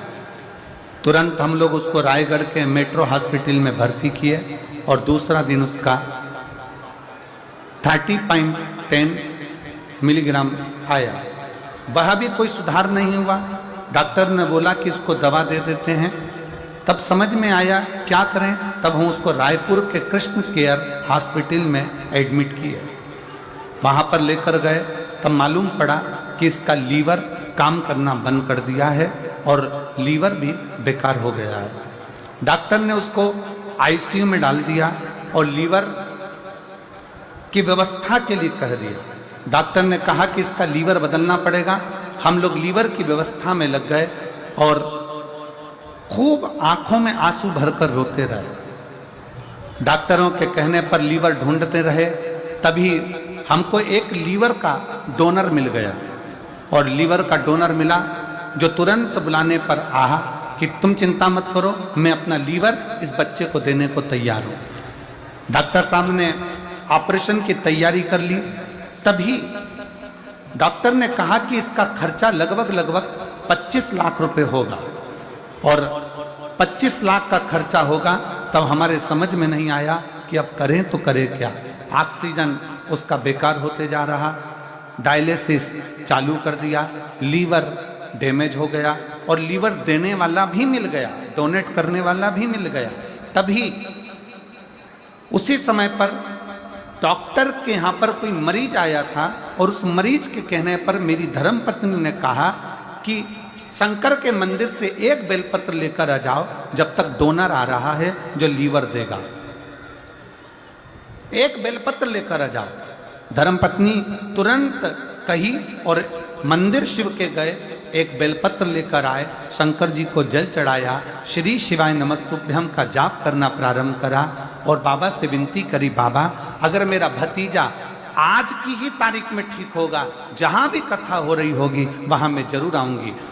डॉक्टर ने ऑपरेशन की तैयारी करी, लीवर डोनेटर आ गया, ऑपरेशन थिएटर में ले गए। जैसी दूसरी जांच प्रारंभ हुई, इतनी देर में जो डायलिसिस हो रहा था, डॉक्टर ने कहा इसका डायलिसिस की जरूरत नहीं है। ऑक्सीजन बढ़ने लगा और धीरे धीरे लीवर ने काम करना प्रारंभ कर दिया। लीवर काम करना प्रारंभ करा, डोनेटर देखता रहा और डोनेटर ने कहा कि अगर लीवर चाहिए तो मैं बैठा हूं। डॉक्टर ने मना कर दिया, अब इसको लीवर देने की जरूरत नहीं है। इसके लीवर ने काम करना, किडनी ने काम करना प्रारंभ कर दिया और मैं आज बाबा को धन्यवाद देने के लिए आया हूं। पूरी रिपोर्ट भी साथ में लगाया हूं जो कि डॉक्टरों ने दी थी, जिसके अंतर्गत लीवर किडनी दोनों डैमेज हुई थी। साधु था, आइए एक बार जोरदार ताली बजाएं। साधु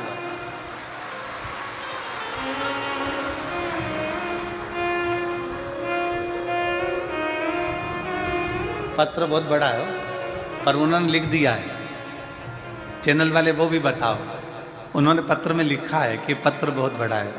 पढ़िए आप लोग, एलईडी पर पढ़ो। गुरुदेव पत्र बड़ा है लेकिन पढ़ लीजिएगा, साथ में हमने रिपोर्ट भी लगाई है। बहुत बड़ा पत्र, ठीक है।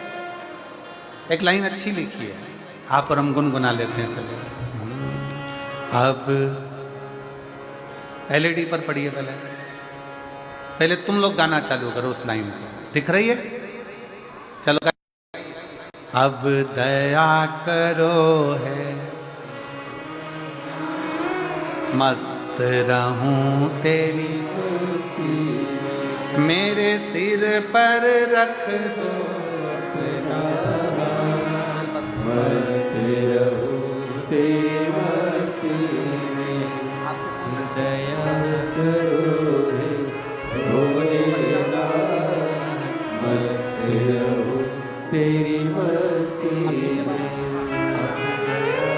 आप ही का पुत्र है जो 22 वर्ष का है, जिसका लीवर किडनी सब डैमेज हो गया था और शिव कृपा से पुनः काम करना प्रारंभ करा। एक बार जोरदार ताली बजाएं।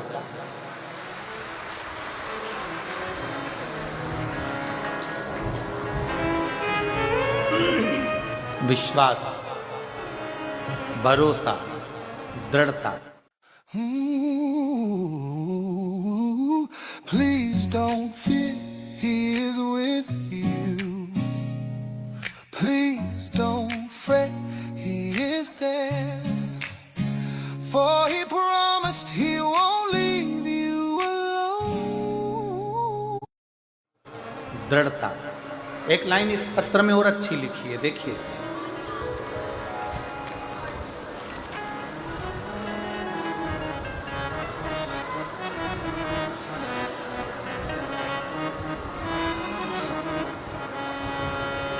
जैसे ही बच्चे को आराम लगा, आपकी कथा नवा रायपुर गनौद में चल रही थी।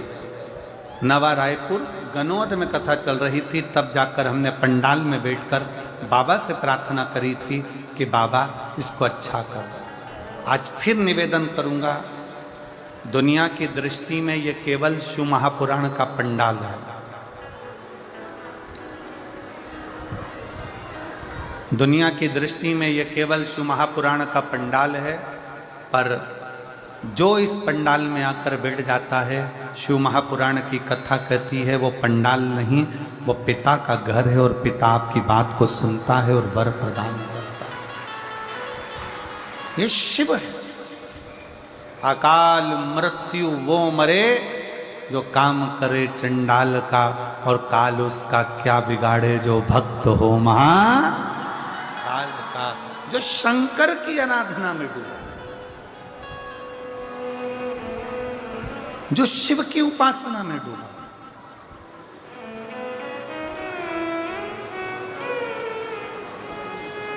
ऐसा नहीं कि दुख नहीं आएगा, तकलीफ भी आएगी, दुख भी आएगा, कष्ट भी आएगा, बीमारी भी आएगी, सब आएगा। पर जिसने शिव महापुराण की कथा को श्रवण किया, जिसने मेरे शंकर भगवान को एक लोटा जल समर्पित किया, जिसने भगवान शिव की आराधना की है, तो ये निश्चित है दुख कब आकर चला जाएगा मालूम भी नहीं पड़ पाएगा और अपना जीवन सार्थक होता चले जाएगा।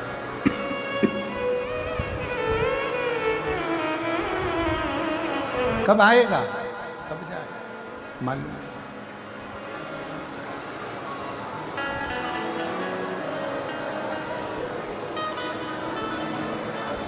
छाता बारिश में खड़े होने का बल देता है। शिव महापुराण की कथा दुख में, तकलीफ में खड़े होने का बल देती है। शिव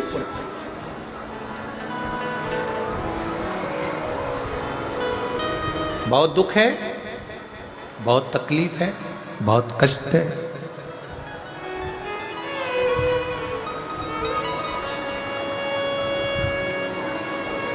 माना संसार सागर में सहजता में रहना सरल बात नहीं है।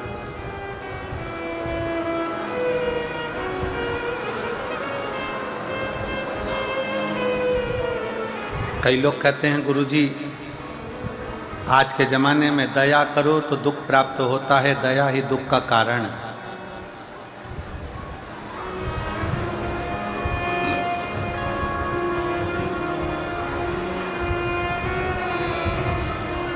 कई लोग कहते हैं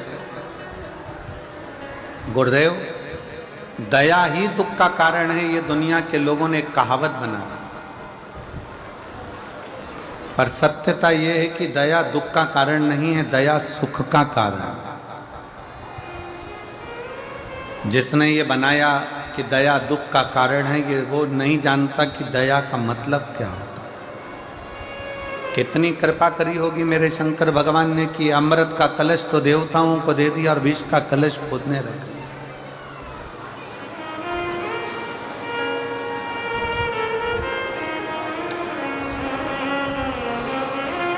विष स्वयं के पास अमृत दे दिया देवताओं को कि ले जाओ।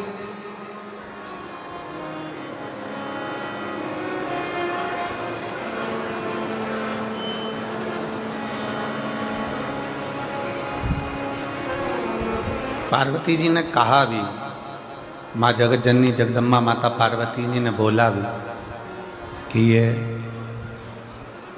आपके पास में विष का पात्र आया है, विष का कटोरा आया है, आपके पास में विष का कलश आया है और आप विष अपने पास में रहकर ये सारे देवताओं पर दया बरसा रहे हो, दया कर रहे हो और ये सारे देवताओं को आप दया कर कर अमृत दे दिए। ये विष पियोगे तो प्राण छूट जाएंगे।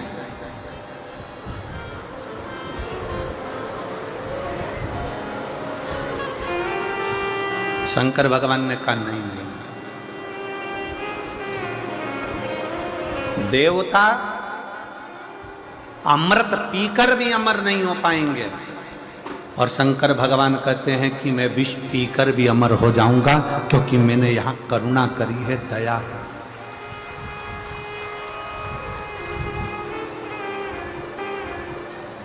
मैंने यहां करुणा करी है, दया करी है।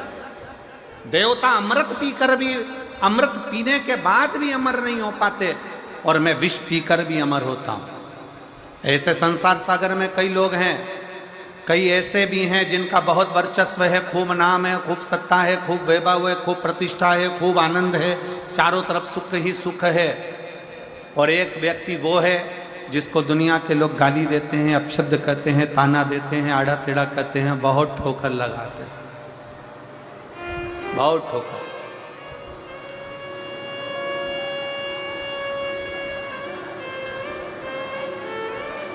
पर शिव कथा कहती है, भगवान शंकर का संवाद कहता है कि जिसको ज़्यादा गाली पड़ी हो, जिसको ज़्यादा ताने दिए गए हों, जिसको ज़्यादा अपशब्द कहा गया हो, वही दुनिया के दिल में राज करता है, वही दुनिया के दिल में राज करता है।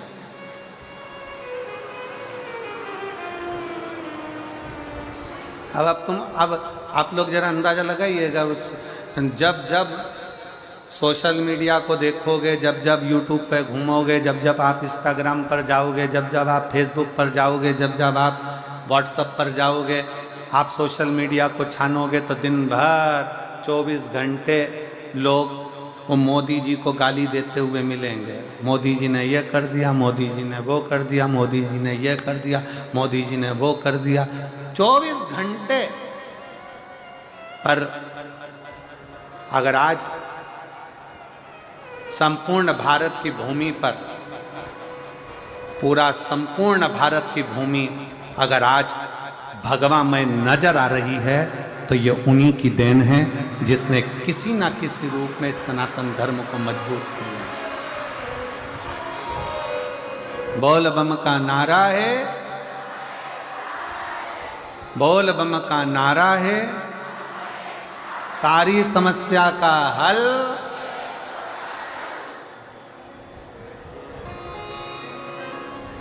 भले ताने दिए जाएं, भले अपशब्द किया जाए, भले आड़ा टेढ़ा बोला जाए,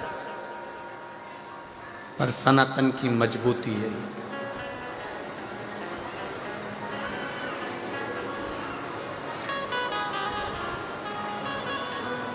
और मजबूत होना चाहिए।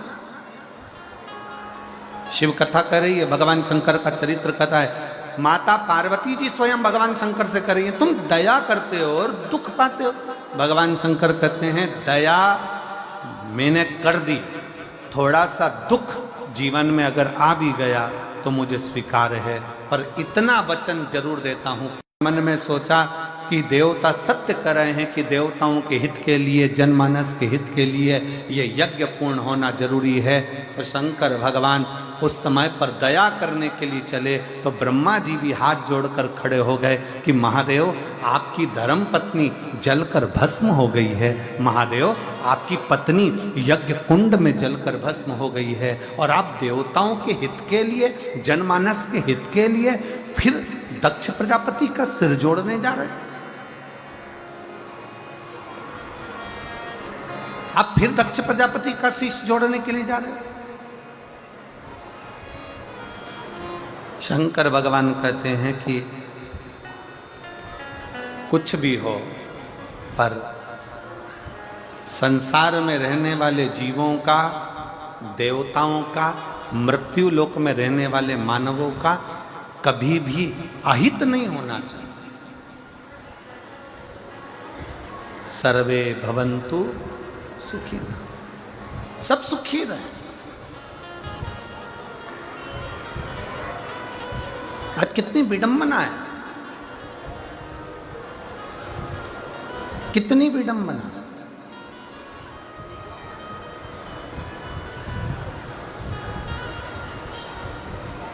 हमारा सनातन धर्म,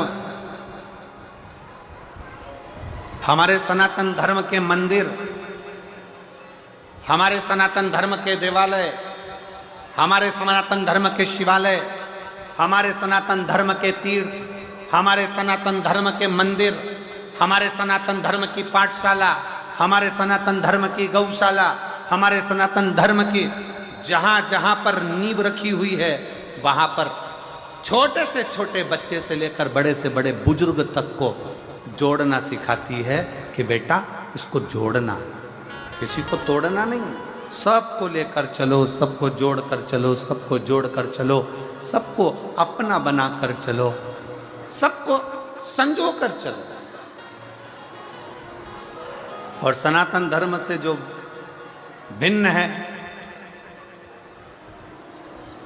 दूसरे धर्म के लोग जो सनातन धर्म से दूर हैं, वो सनातन धर्म से दूर होने के बाद ये विचार करते हैं कि इनको किस तरह से काटना है, किस तरह से इनको ले जाकर एक ओर पटक देना। सनातन जोड़ता है।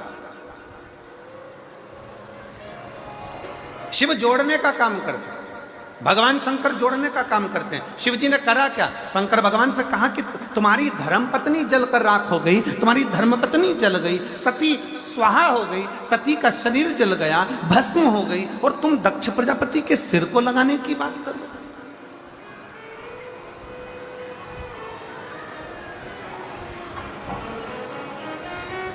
विचार करिएगा जरा, जिस हॉस्पिटल में बहू की डिलीवरी हो रही है, जिस हॉस्पिटल में पत्नी की डिलीवरी हो रही है, जिस हॉस्पिटल में पत्नी का जापा हो रहा है, जिस हॉस्पिटल का डॉक्टर तुम्हारे मरीज का इलाज कर रहा है, थोड़ा सा अगर देरी हो जाती है, थोड़ी सी अगर उसमें तकलीफ हो जाती है, बच्चे को पत्नी को कुछ हो गया, मालूम पड़े समाप्त हो गए, तो घर के लोग एक प्लानिंग बनाते हैं कि बताओ हॉस्पिटल में लेकर गए थे, वहाँ डॉक्टर ने ऐसा कर दिया, उसका ये कर दो, उसको नाश कर दो, उसमें आग लगा दो, उसमें ये कर दो। जरा विचार करिएगा, परिवार का एक व्यक्ति को अगर थोड़ी सी भी चोट आती है तो लोग चक्का जाम कर देते हैं, लोग रोक देते हैं। और जहां देव अधिदेव महादेव की धर्मपत्नी माता सती जलकर भस्म हो गई, और भस्म होने के बाद भी शंकर जी से कहा गया कि आप दक्ष प्रजापति का सिर जोड़ दो। शंकर भगवान सिर जोड़ने के लिए आतुर हो गए।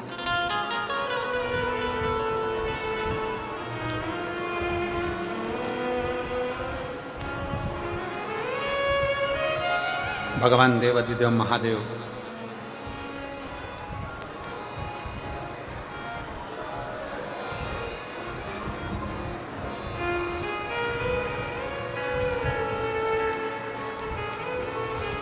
दो चीजें हैं,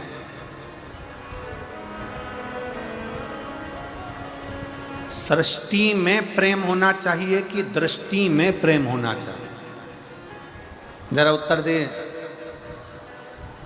जसपुर वालों, सावधानी से उत्तर दीजिएगा। सृष्टि में प्रेम होना चाहिए कि दृष्टि में प्रेम होना चाहिए?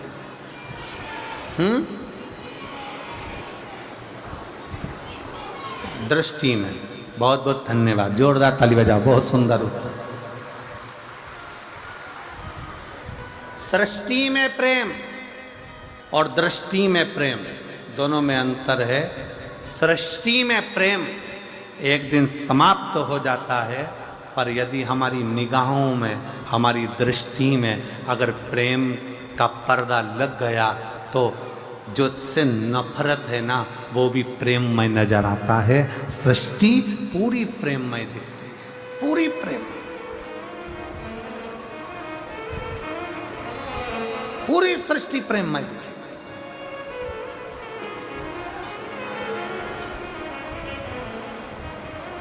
और रचा है सृष्टि को जिस प्रभु ने, वही ये सृष्टि चला रही है।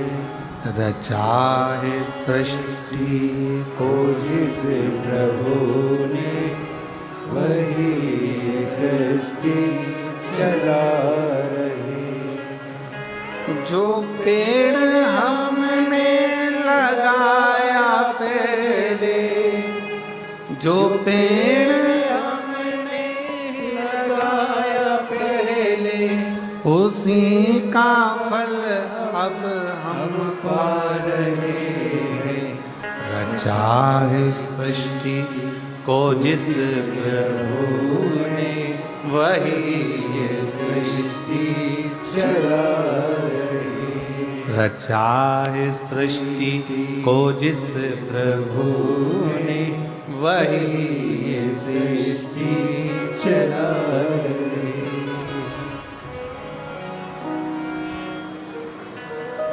ये संपूर्ण सृष्टि, शंकर भगवान कहते हैं कि अपनी दृष्टि में प्रेम रखिए, सब पूरा संसार, पूरी सृष्टि आपको प्रेम में नजर आने लगे, पूरी सृष्टि।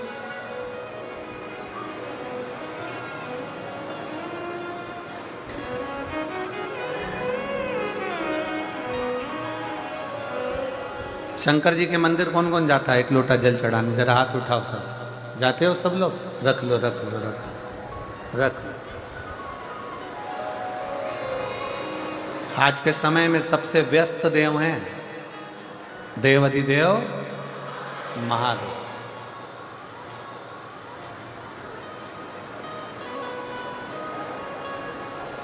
शंकर जी को आज के समय में 1 मिनट की भी फुर्सत नहीं है, 1 मिनट की भी।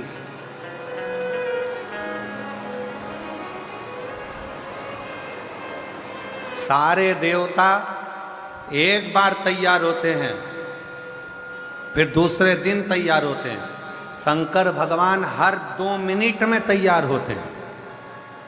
हर 2 मिनट में कोई आया, एक लोटा जल चढ़ाया, हर हर महादेव, नीला धुला के भगवान का स्नान करा के, त्रिपुंड लगा के, माला धरा के, बेलपत्री चढ़ा के वो गई। इतनी देर में दूसरी आ गई, सिर पे पल्लू लगकर हर हर महादेव। उसने भी नीला धुला के त्रिपुंड लगाया, पत्ती चढ़ाई, श्रृंगार करा। इतनी देर में तीसरी आ गई, शंभो सर। और मंदिर में उसने झाड़ू लगाई, पोछा लगाया। झाड़ू पोछा लगाने के बाद बैठ गई बाल्टी भर के, शंकर जी को फिर उंडेल दिया, उंडेल कर फिर श्रृंगार कर दिया, श्रृंगार करके फिर वो गई। इतने में तीसरी आ गई, जूड़ा बांध के फिर।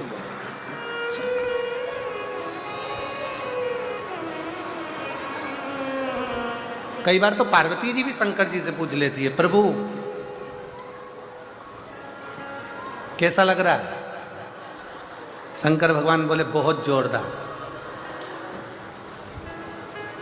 पर आज आपका चेहरा उतरा है भोलेनाथ, बात क्या है? शंकर जी बोले वो कमलाबाई रोज आती थी, 3 दिन से नहीं आई है, उसका टेंशन है मुझे, कहाँ रह गई? जैसे तुमको मंदिर में जाने पर मंदिर पहुंचने की ललकता रहती है, उसी तरह मेरे देव अधिदेव महादेव जो जगत का बाप है, उसको आपसे मिलने की ललकता रहती है। आपसे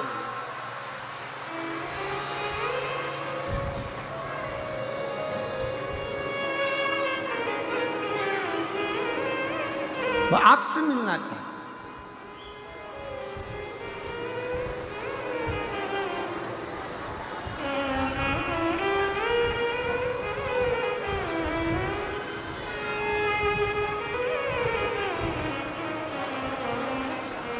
देव अधिदेव महादेव भगवान शंकर ओगरदानी त्रिकालदर्शी कैलाशी अविनाशी शिव।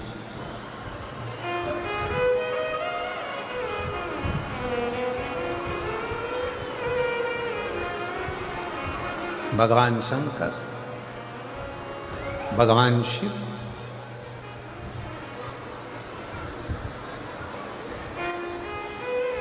सती मां जलकर भस्म हो गई और ब्रह्मा जी हाथ जोड़कर कह रहे हैं कि आपकी धर्म पत्नी को दक्ष प्रजापति के शब्द के कारण आपकी पत्नी जलकर भस्म हुई है।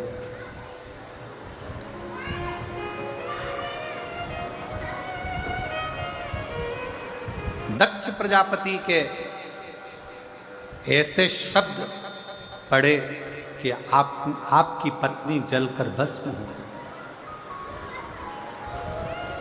और आप वो दक्ष प्रजापति का सिर जोड़ने के लिए जा रहे हैं, आप दक्ष प्रजापति का शीश लगाने के लिए जा रहे हैं, आप दक्ष प्रजापति का शीश जोड़ने जा रहे हैं। शंकर भगवान बोले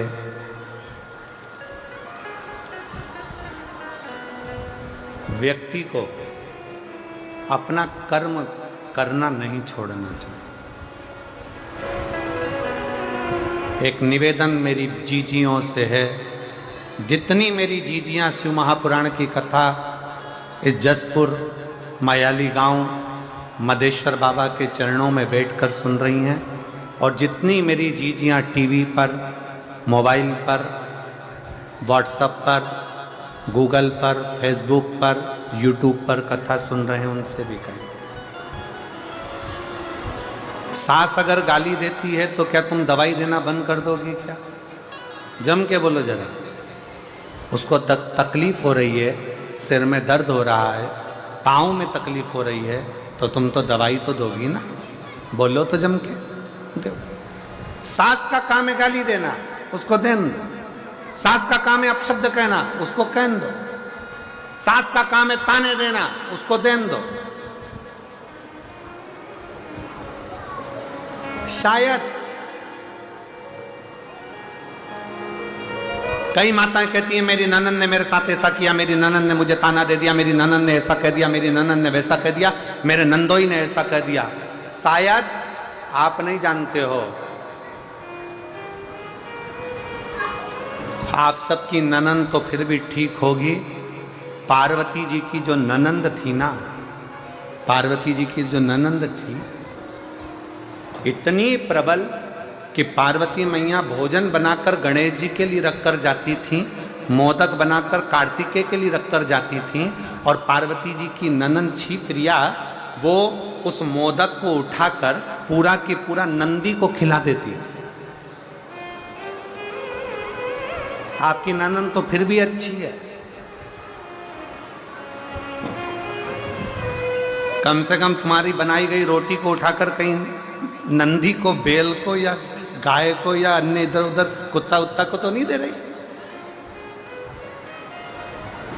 पार्वती जी की ननंद मां पार्वती जी शंकर जी की पूजन के लिए लोटा भरकर जल रखती थी, और लोटा भरकर जल रखकर पार्वती जी थाली सजाकर शंकर भगवान की पूजन करने के लिए, जहां शिव नेत्र बंद कर साधना में लीन रहते थे, पार्वती जी उस थाली को लेकर जाने वाली रहती थी। और उतनी देर में भगवान शंकर की बहन पार्वती जी की ननंद क्षिप्रिया आई, और क्षिप्रिया ने थाली उठाई और लोटा उठाया भरा हुआ, और लोटा उठाकर स्वयं जल का पान कर लेती। लोटा जब खाली दिखता तो पार्वती जी को लगा कि मेरी ननंद ने खाली करा, पर मुख से शब्द नहीं कहती, शब्द नहीं कहती। एक दिन क्षिप्रिया इतना इतना करी, एक दिन पूछा गया माता पार्वती जी से कि तुम्हारी ननंद इतना इतना उपद्रव मचाती है, तुम्हारी ननंद तुमको ताना देती है, तुम्हारी ननंद तुमको आड़ा टेढ़ा करती है, पर पार्वती जी तुम्हारे मुख से शब्द नहीं निकलता। आज के जमाने की अगर भाभी होती ना, जसपुर की अगर भाभी होती तो ननंद को रायपुर छोड़ी आती।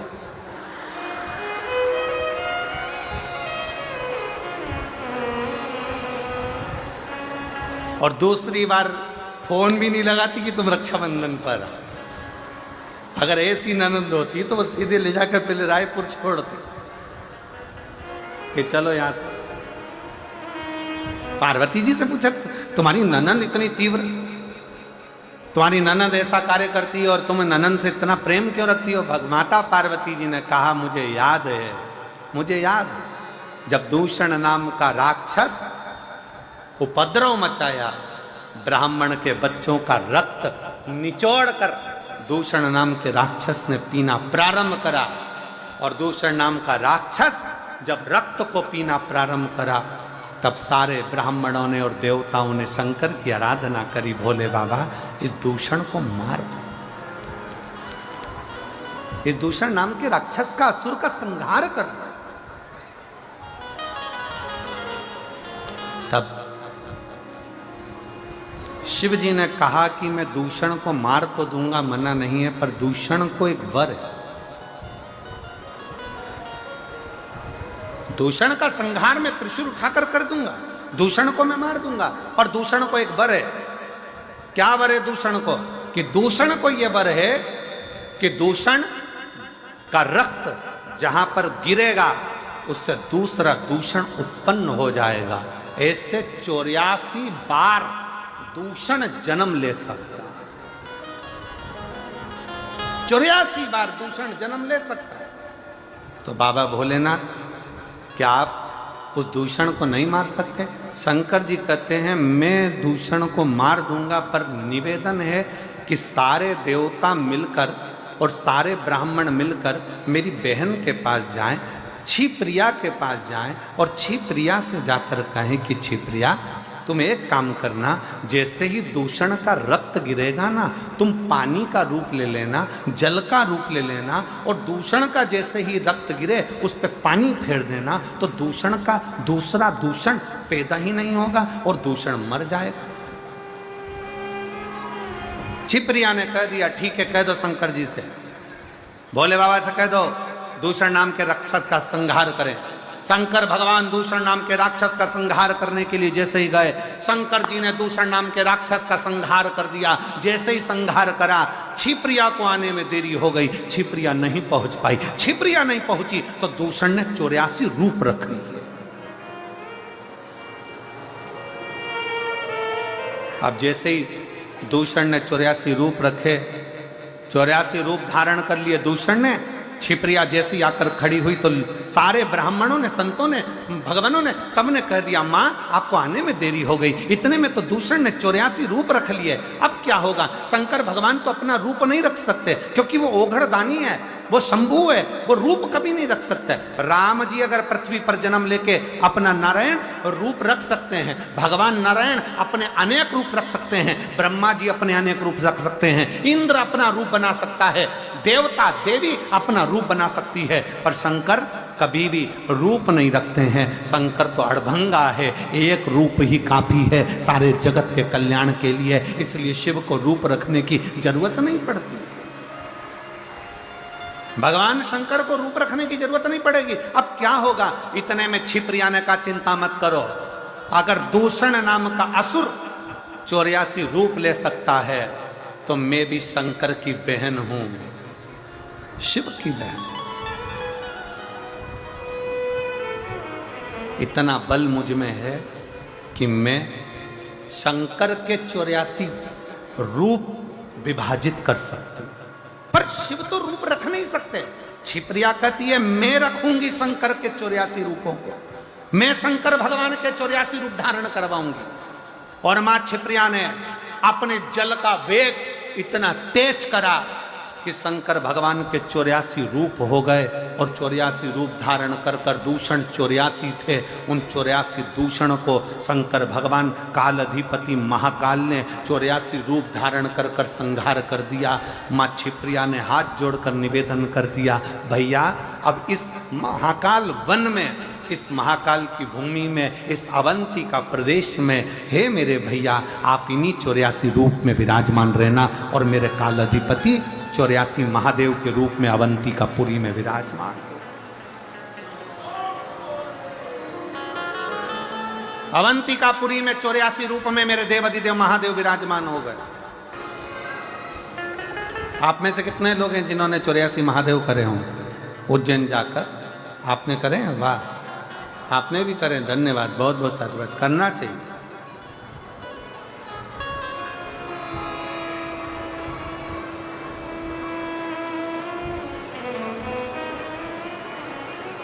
कभी उज्जैनी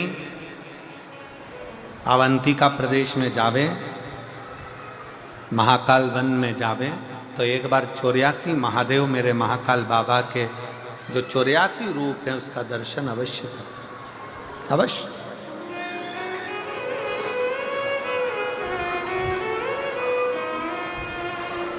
जरूर करें। और कभी अगर योग लगा, बाबा ने करुणा करी, तो आपके साथ हम भी कर लेंगे। हो एक आध बार योग लग गया तो देवाधिदेव महादेव का करो, 84 बाबा के। हम तो पहले बाबा के दर्शन करने के लिए महाकाल बन गए थे, तो तब पूर्ण रूप से 84 महादेव दर्शन हुए हैं, पर एक बार अवश्य जाओ, करो दर्शन, करना चाहिए। शिव कथा कह रही है, भगवान शंकर का संवाद कर रहा है, शिव महापुराण की कथा कह रही है। जरूरी नहीं कि दुख बहुत हो, पर उसमें जो शक्ति है वो शिव तत्व की शक्ति। एक पत्र है बहुत अच्छा, देखिए।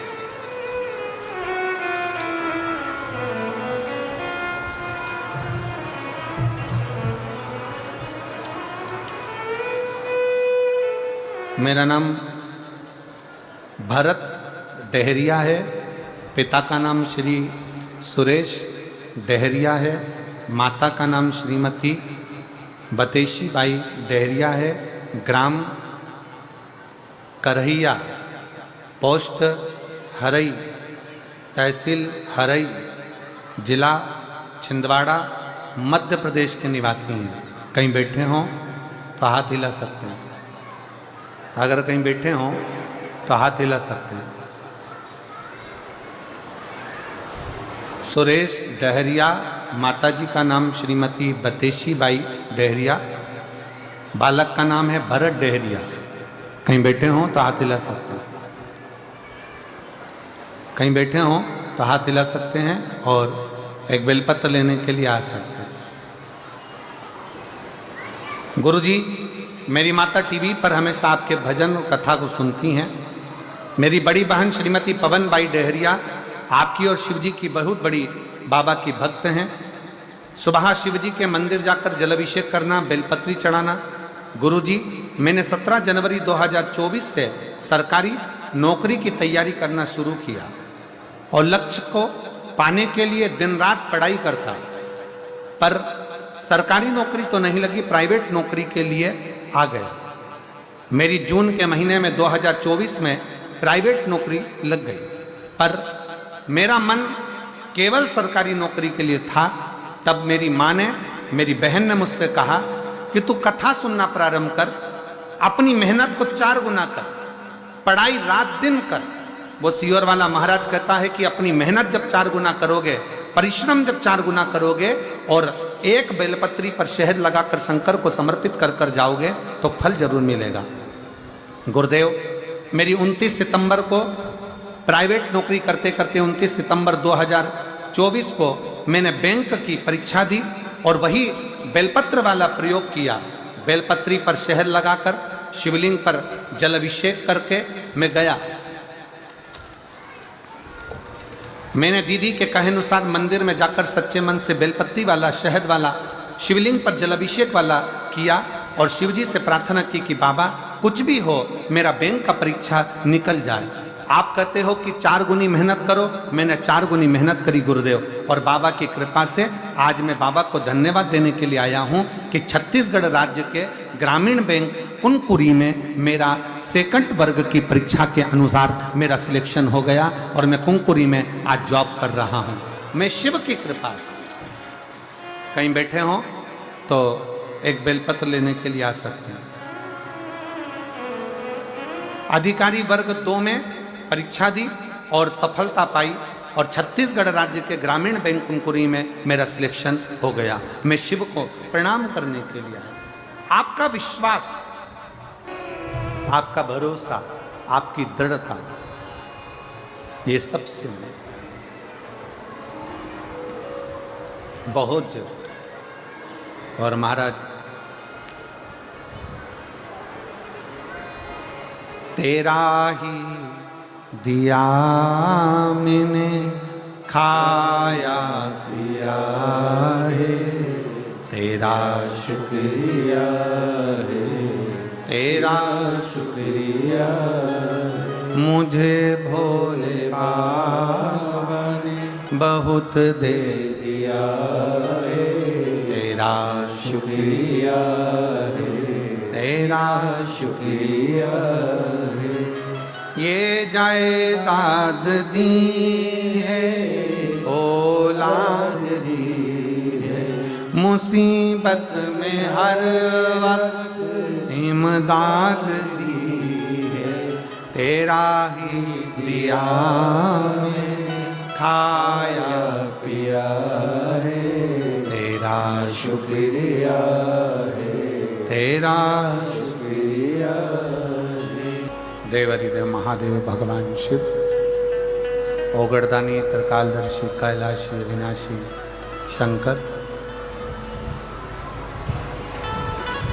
कथा कर रही है।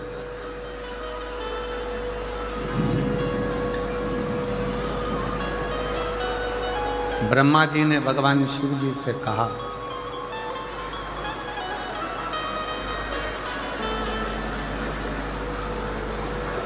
और ब्रह्मदेव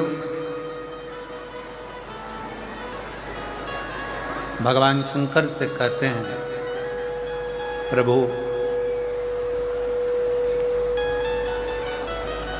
हे दयालु, हे दाता, ये तो बताओ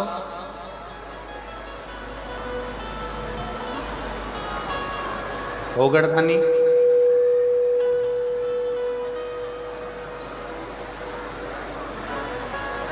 जिन दक्ष प्रजापति के शब्दों से, जिन दक्ष प्रजापति की वाणी से, जिन दक्ष प्रजापति के शब्दों से, जिन दक्ष प्रजापति की वाणी के द्वारा आपकी धर्म पत्नी माता सती जलकर भस्म हो गई,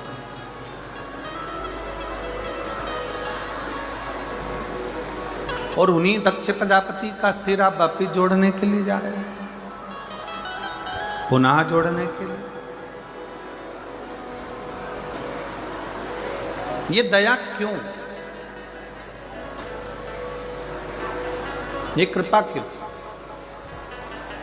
और महाराज कि दया की ना होती जो आदत तुम्हारी, तो सुनी रहती अदालत तुम्हारी। गरीबों के दिल में जगह तुम न पाते, तो किस दिल में होती इबादत तुम्हारी। ऐसा क्यों, किस लिए?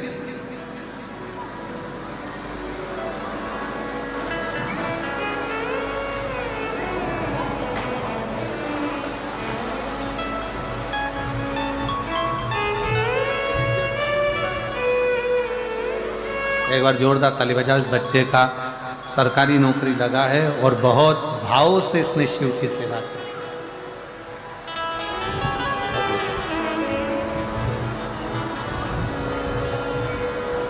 अगर विश्वास है तो वो भरोसा बाबा निभाता था।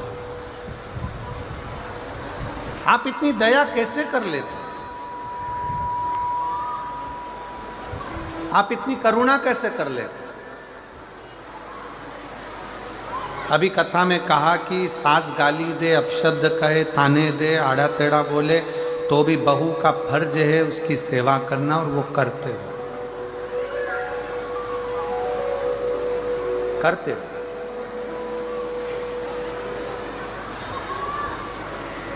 एक बात बताएं आपको, स्वयं के समय में और बाप के समय में बहुत अंतर है। थोड़ा सावधानी से सुनिए। अपने समय में और अपने बाप के समय पे, अपने पिता के समय में बहुत अंतर।